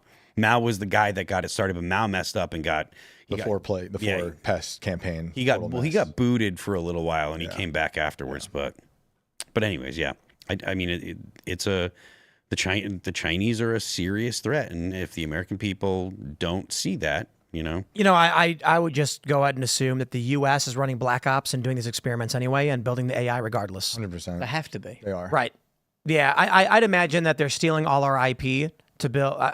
The rumor is, their conspiracy theories. They've already got artificial general intelligence. And it's just being locked up because the fear is it's advanced too quickly, and a release to the public will be a culture shock, which can be devastating to the economy. That is, the amount of jobs that will be lost by the release of this technology in expert level math, for instance, these kinds of things, even medical professions, we'd be screwed over. So what they're saying is, these companies have already developed way more advanced AI. They're giving the public version slowly. And so they're exponentially improving their AI while we're way down here moving very slowly to stop the economy from imploding. Just think about it. Nutritionists gone. Mm-hmm. Already, I just use ChatGPT or Grok or something. Surgeons will be replaced. by robotic robots. arms that can do more precise microsurgeries. Elon's robot does the brain surgery for Neuralink. Yep. You know, it's precise. It's terrifying. And it'll also be it's going to be better at diagnosing, because AI right now can diagnose cancers and stuff like that better than people can usually. That was one of the scary things for me with the Stargate thing, was the AI creating 48-hour vaccines in 48 hours, personalized mRNA stuff. So bespoke. yeah, That's how much better when bespoke. it's bespoke. I'll tell you guys right now. There is really cool stuff with this. The Neuralink curing paralysis is amazing, repairing, like connecting severed nerves. Yeah. But they one of the things that they've been working on is, now there's a terrible nightmare dystopian component of this. Once they have everybody's medical data, and not even necessarily everybody's, but maybe just 100 million files, blood work, histories, the AI is going to be able to predict if you will get cancer. Mm-hmm. And I was talking to some people working on this, and they said, one drop of your blood, and they're going to map out your whole body. The AI is going to be able to tell you what cancers you're susceptible to, genetic disorders, and they can craft bespoke medications on the spot, on the fly. And on the flip side, personalized bioweapons. Yep. Who bought 23andMe? It was China. Wasn't it China? Yeah. They could, based on your DNA, craft a virus that can spread like wildfire until it gets to you, and then you die. Oh, it's not good. There's so many things they're doing that are crazy. Mark Zuckerberg is building something with Meta that can translate your brain waves into pictures. They've been doing that for a long time, and there's videos of it from universities. But Mark Zuckerberg is also programming AI friends for his employees. You see this video? Yes. Because he's like, most people have a greater demand for friends than they have, so we're going to give them AI friends. And I'm like, They have a capacity for 15 friends. That's what. Well, I mean, you've already got young dudes going for AI girlfriends. Oh, for sure. I know. Bro, cooked. I'm saying it, as soon as they get Neuralink, read-write, you don't even need that.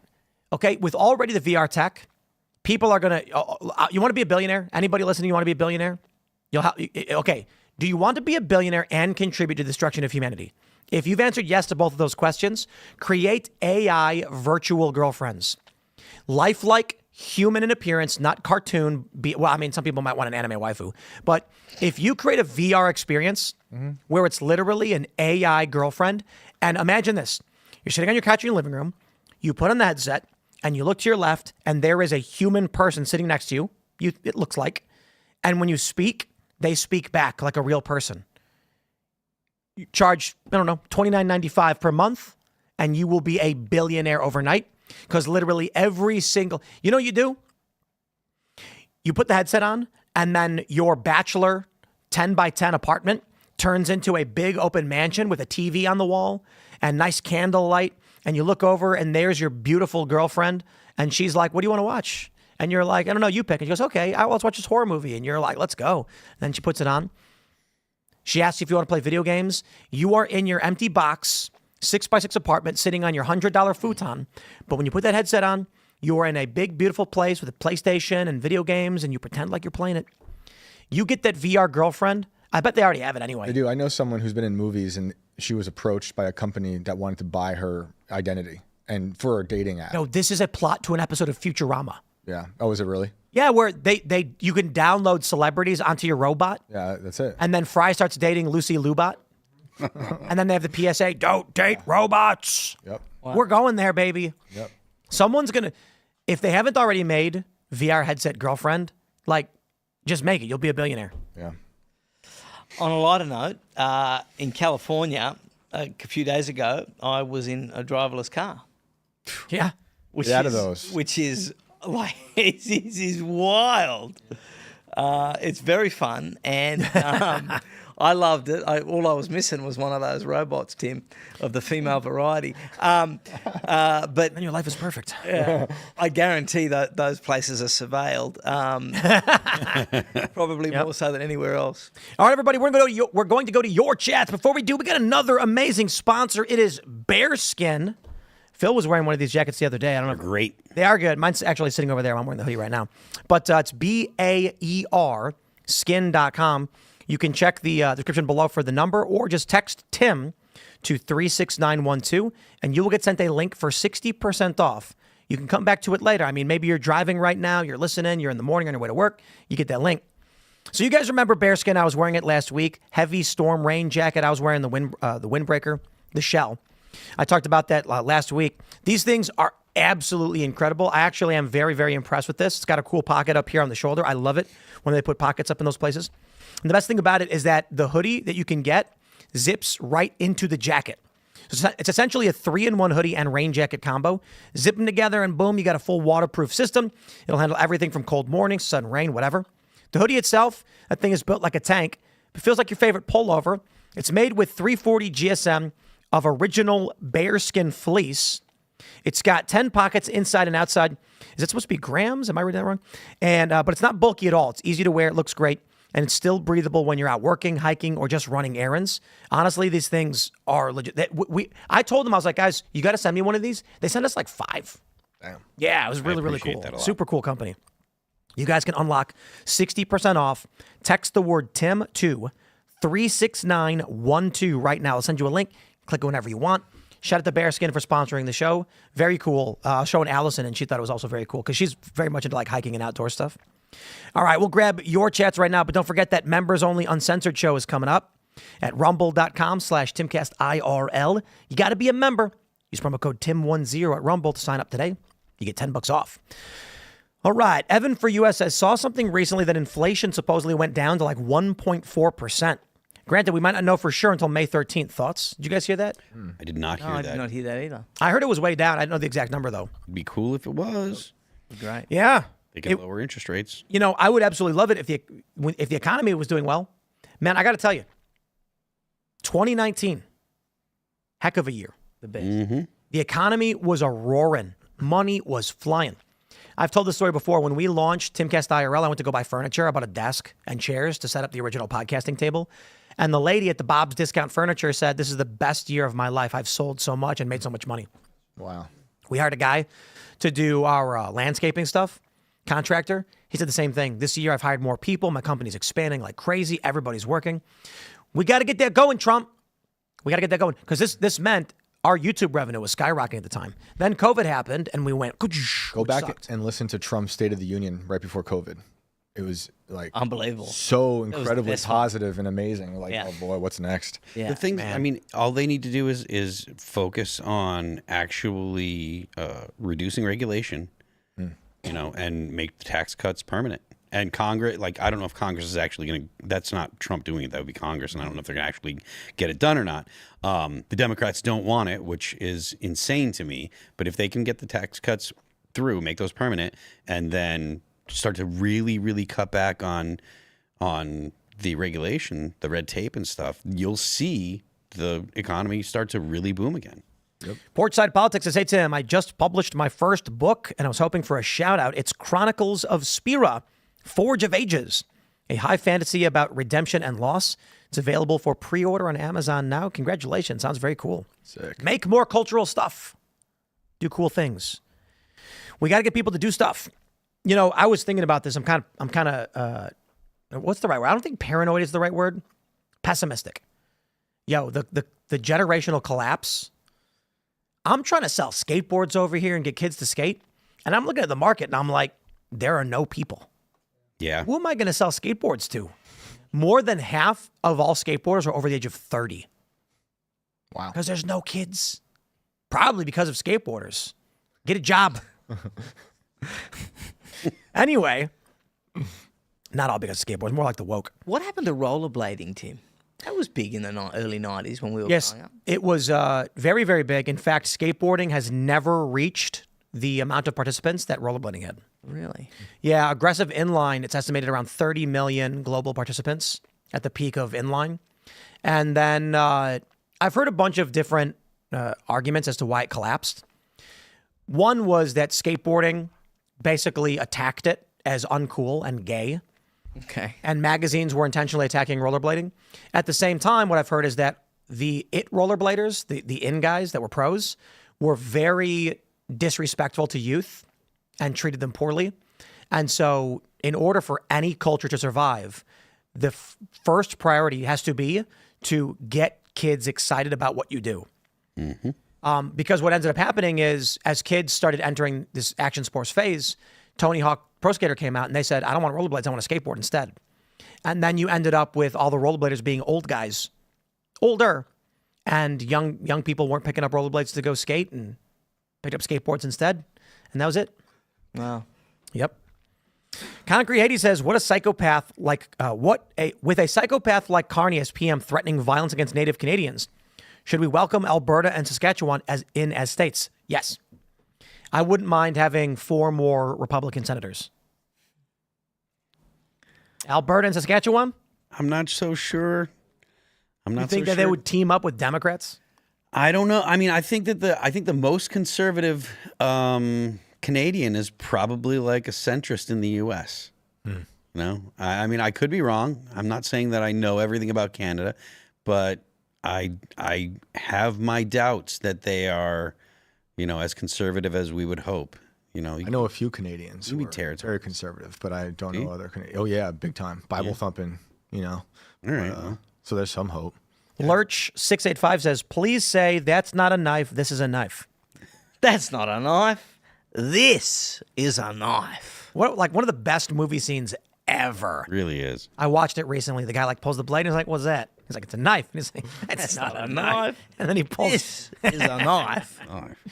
Back when Australia, that was the heyday. You guys were on top of the world, man. Men at Work. It was a highlight. You had Men at Work as one of the top bands internationally. You had Crocodile Dundee 1, 2, and 3, right? How many did they made? 3 of those? There were three of them. It was a trilogy. It's a trilogy. It was a trilogy. I kind of want to go watch those. Star Wars. Well, Great movies. were they always about him in America? Is that what it was?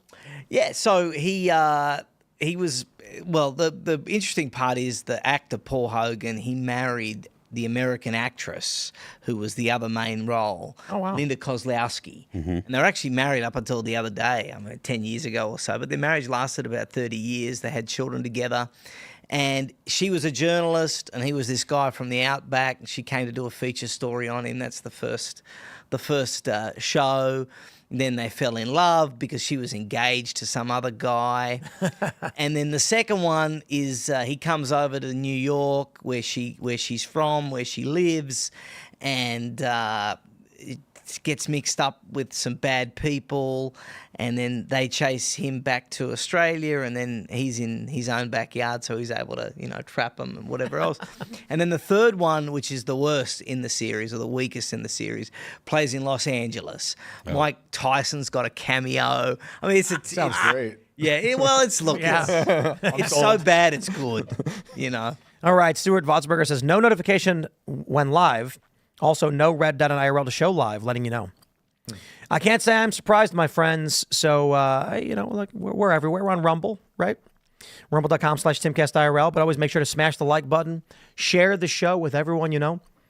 We've been consistently hitting the 3rd biggest live show in the country. And it is there are challenges in discussing all these numbers and metrics. So I do want to make sure I shout out when I'm talking about Joe Rogan's numbers versus that Brian guy, other channels. I am trying to make show that people have attention on one area, but it is fair to say that the average person probably watches Rogan more than they watch some of these other political channels. Because you might put out 6 videos and get 5 million views, but what are they watching for 4 minutes each? Whereas with Rogan, they're probably watching for an hour on that one video. So for us, we get the bulk of our viewership as this live show with 700,000-800,000 views per night. It's actually super nuts. Shout out to Rumble, because since we did the deal with Rumble and joined up and have been multi-streaming, our viewership more than doubled. Nice. Yeah, it's pretty crazy. If we had done it before the election, we would have been getting millions per night. And now we're in the off season, and it's kind of crazy to see that 3rd biggest stream. Crowder crushes us. Crowder is the biggest stream in the country right now. Steven Crowder, man. Wow. Shout out to the Mug Club. Those guys, man. Big shows. Let's go. 3-star Perfect Deer says, "Still waiting for Epstein list. Aren't we all?" Don't hold your breath. Yeah. Truckloads, I thought. Yep. I need to call somebody and ask them what's up? Where are they at? What's going on? Yeah, it'd be nice. Yeah. You know that list they were talking about? Give it some time. Yeah, I do agree. I'm largely concerned about Republicans in Congress doing nothing. Yes, that's If the they didn't big do Bindergate, I wouldn't be this salty with it. But Bindergate made it weird. I've heard a couple of stories. I heard that Bindergate was an accident from people in the administration. It seemed like it. That basically they wanted to. So I've heard two stories. One was that it was intentional, that they invited these influencers over and then said, "Here, take these and go outside," and the press was there. I've also heard from other people in the admin where they were like, "We were just trying to like let the influencers know we're working on it and we're going to give them some binders," and then when they got shuffled out, they didn't realize what was going to happen because the press was there. Like the press was there for a press briefing, and so they accidentally threw everyone out in front of the cameras, creating a big moment they didn't want to have. And I could believe that because the question people kept asking is, why is Pam Bondi making the story so big? And it's like, maybe it was an accident. Maybe she went on TV and she was on Hannity, I think. This is what happened. She went on, I think, Hannity, and she said, "I've seen these files. I got them on my desk. They're gross." And then everyone went, "Release them." And she went, "Oh, crap." Because she was probably like, "Sure." And then she went and looked at them and they were like, "Nah, these are the old documents." And she went, "Oops." She was talking big game, hyped it up. So then when the influencers came, she was like, "I'm going to give you what I got." And then when they were walking out the door, the press is there and they all start posing in front of the cameras, making the story even bigger. So I wouldn't be surprised if it was a mistake. Like, oops. Because now everyone's pissed. Yeah, I'm not mad at the influencers. I mean, maybe you shouldn't dance with it, but All right. but I think like they knew something was up because you printed out a prop for people to hold. You could have given them a USB or like, I don't know, something. Yeah, it was small funny. or email, but When we did Timcast IRL at the what's the name of that lounge in DC with Cernovich? I don't know, but it was great. It was awesome. Yeah. Cernovich walks in, he goes, "Here you go." And he hands me the binder. And I was like, he's like, "Yeah, take a look." And we went through it and it's just like, there's nothing in it. There was new stuff in it, but nothing consequential, nothing that mattered. right. And some stuff was redacted that wasn't before, like the phone numbers and everything. Really? Yeah. Well, Tim, by the way, great question the other day in the White House press briefing. Oh, thank you. That was, I like that. Well, I admittedly got thrown for a loop because nobody told me what to say. I was there to do some interviews. We always request interviews with everybody, and then they've been doing these like new media things, and so they said, "Just tell us who you want to interview. We'll see what we can get." And I'm gonna say this exactly how it went down. I hope people don't take it disrespectfully.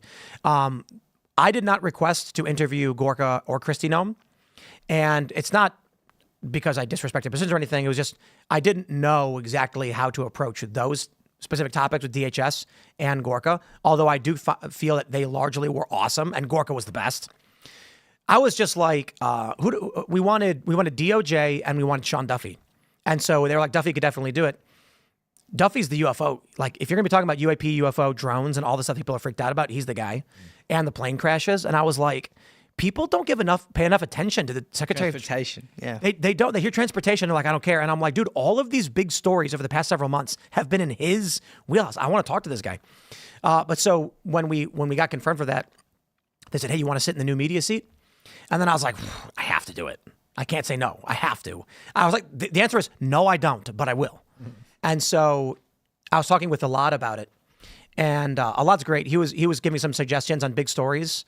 And we were kind of bouncing ideas around. And then ultimately I was like, nah. I was like, the only thing that was in my mind is that all these journalists in here are lying. The Maryland man thing, they all are saying the exact same thing. It's not, they're complaining about new media. They're insulting me because Alad was there. They insulted me. And I'm like, I ain't even there. And they're like, Timcast, fake news organization. Elad's done a fantastic job asking straightforward questions.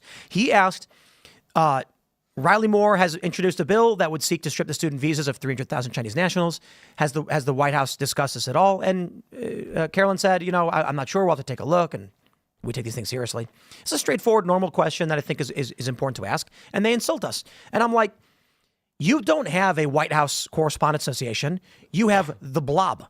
You have a mass of people that all march in lockstep and share their talking points to make sure they're in line with each other. So what is the point of this briefing room? That's kind of what I was thinking. And then as I was about to ask the question, Carolyn Levitt throws to this journalist who's like been there for 44 years and they all clap for and cheer. And I'm like, oof. Like I came in here to throw shade and everyone's cheering for the journalists. Even better. But whatever. Great experience. Yeah. But thank you. I mean, we're in contact with the administration on doing interviews and stuff. I'm largely viewed in DC as a hermit. And so there have been big events they haven't invited me to. And they were like, we just assumed you never wanted to come to these. And I was like, oh, come on. And they were like, well, you got to reach out. And I'm like, I know. Okay. So I that's why I went to the past few. And it's not that I don't ever want to go. It's just I'm not going to pressure them to give me space. So I'm not like constantly ringing, give me an interview with Trump. I want to talk to the president. I'm just like, hey, let me know when you guys are good. And so they had a big event. And I was talking to some of the people after the fact. And they said, everyone there just assumes you don't want to travel. And I was like, tell them I will travel for these events. And so then they invited me to a bunch. So yeah, hopefully more. Let's go. We got Iggy the Incubus says Trump and MAGA are winning and dragging the Republicans with them kicking and screaming. Democrats, meanwhile, have nobody. I agree. Truth of that. Yeah. Yep. All right. Thinker for Life says, is it possible to run for office while working night shift and full time? That's the no healthcare plunge people find hard to make. I am willing to run and put in the effort in Michigan. Training program. That's a challenge. How do you run for office when you got to support a family? It's tough. That's rough. Yeah. It's almost impossible for a working class Joe. Living paycheck to paycheck. You want to make a difference. You are sick of the corruption. And what do? I just watched, I want to give a shout out to the movie, The Campaign. Is that what it's called? The Will Smith. Yep. Galifianakis one? Well, I'm not sure if it's Not Will Smith. Sorry. Not Will. No, not Will Smith. What's his face? I forgot his name. Yeah, you're talking about did I the say funny Will guy, Smith? right? Uh-huh. Chris Rock. Will Ferrell. No, Will Ferrell. There you go. Jeez. I can't even remember the guy's name. There's a movie about Chris Rock running for president. It's hilarious. Okay, it was Will Ferrell and Zach Galifianakis. And the funny thing is, because this is like 2013, Will Ferrell plays the Democrat who is a degenerate drug-using philanderer. And then the Republican is a hokey family man with effeminate children who's largely just like, gotta help the kids. And like, it's funny that in that movie, the Republican is this nice, normal guy who's kind of awkward. And the Democrat is a drug-abusing degenerate. I just thought that was funny. I'm like, that's interesting. It's modeled after Bill Clinton. Yeah. They just took Bill Clinton and like made him like they just exaggerated everything. But it was funny because there's a scene in the movie where they sit down at an event and then Will Ferrell's character is like, he's like, I want to play this video about my my opponent here. And it's just a smear campaign and it's all lies. That movie is actually really good to watch. I recommend you guys watch that movie.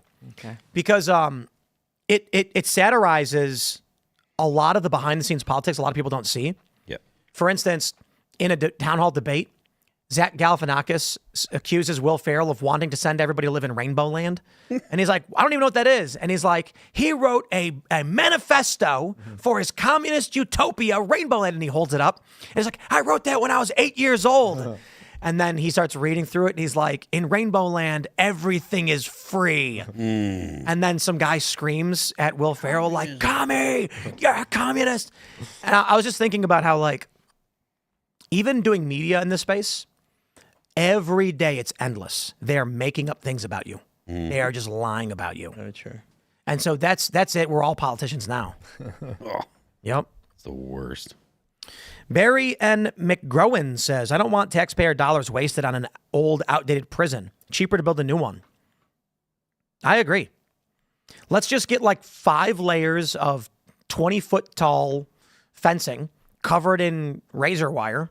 I believe the official term is concertina wire, right? Mm-hmm. And then just put people in the middle. Or send them to the moon. Hey, now you believe. I was waiting for that. Now the moon's I real. always said there's right? something there. What do you think would happen if Donald Trump did come out and said, I am teaming up with Elon Musk to send MS-13 to Mars? Shane would have a conniption fit. Well, That's the what moon, something's up there. It's just not what we think it is. People are sending their bodies up there. You ever hear the song Prison Planet by There's an American Clutch? flag up there. No. What? There's an American flag up there. Allegedly. Escape from the Prison Planet. Great song by Clutch. What do you think Democrats would say if Trump was like, we're going to be sending MS-13 gang members to the moon? They're going to send themselves to the moon to bring them back. We're going to build a moon base. Someone in the administration put that in his ear because I want to see the left flip out. They would lose their mind. Look, the guy can post a picture of him as the Pope at 10:30 on a Friday night. Yeah. He can tell the Democrats that he wants to send MS-13 to Mars. It would be beyond epic. It would be the best. I mean, the crazy thing is these people believe things about Trump he's literally never said. Right. You know, Yeah. injecting bleach. He needs to say this. Yeah. He needs to it to tell the Democrats. You that he know, wants quite to frankly, send we're them to talking Mars. with SpaceX, very good about sending people to the moon. That's all he's got to say. So when they're like, Mr. President, your deportations are being blocked, he need only say, quote, I've been talking with Elon Musk and SpaceX about possibly sending some people to the moon or maybe Mars. The media will then write, Trump says he's going to send immigrants to the moon, which sounds insane. And then the actual Trump quote is him going, I was talking about astronauts. What are they doing? If they can't go to CCOT, then they'll go to the moon. Pelosi becomes anti-moon. But that's the ambiguous language Trump should use of saying, when asked that question, we want to send some people to the moon. Some people doesn't refer to illegal immigrants. The media will jump at the chance to write that. Yeah. Everyone will act confused. Then Trump will come out and say, I was talking about sending astronauts to the moon and Mars with SpaceX. These people Set are them nuts. up. Yeah, Right. I agree. All right, everybody, smash that like button. Share the show with everyone. You know that Uncensored show is coming up next, or I should say the Uncensored next half hour of the show. It's where you as members of the Timcast Discord get to call in and talk to us and our guest. Always fun, not so family friendly, but head over to rumble.com/Timcast IRL right now. You got to be a premium member. So use promo code TIM10 to sign up. You'll get $10 off. And understand this, you're not just getting access to our Green Room show, our feature-length documentaries, our behind-the-scenes, our Uncensored show. You will also get access to Mug Club and all of this other Dr. Disrespect stuff. You got video games, you've got movie reviews, you got everything. You get this big package at Rumble when you sign up, and you can watch our Uncensored show. So check it out. Smash that like button. Share the show with everyone you know. As always, you can follow me on X and Instagram at Timcast. Nick, do you want to shout anything out? Yeah, look, Tim, been great to be with you, all you gentlemen. Thank you very much. From Mar-a-Lago to Mars, the President Trump's great American comeback. It's a must for every patriot. It's a must for anyone that wants to win on the battlefield that we call life. If you learn from Donald Trump, who I believe is the greatest president we've ever had. That was a fun one. The show is Inverted World Live. We go live on YouTube and Rumble every Sunday at 6 p.m. Eastern. We talk about the legitimacy of the moon, sometimes Mars, and a lot of other crazy stuff. Phil? I am Phil That Remains on Twix. I'm Phil That Remains Official on Instagram. The band is All That Remains. Our new record entitled Anti-Fragile dropped in January. You can check it out on Apple Music, Amazon, Pandora, Spotify, Deezer, YouTube, you know, the internet. And don't forget, the left lane's for crime. We will see you all over at rumble.com/TimcastIRL in about 30 seconds. Thanks for hanging out.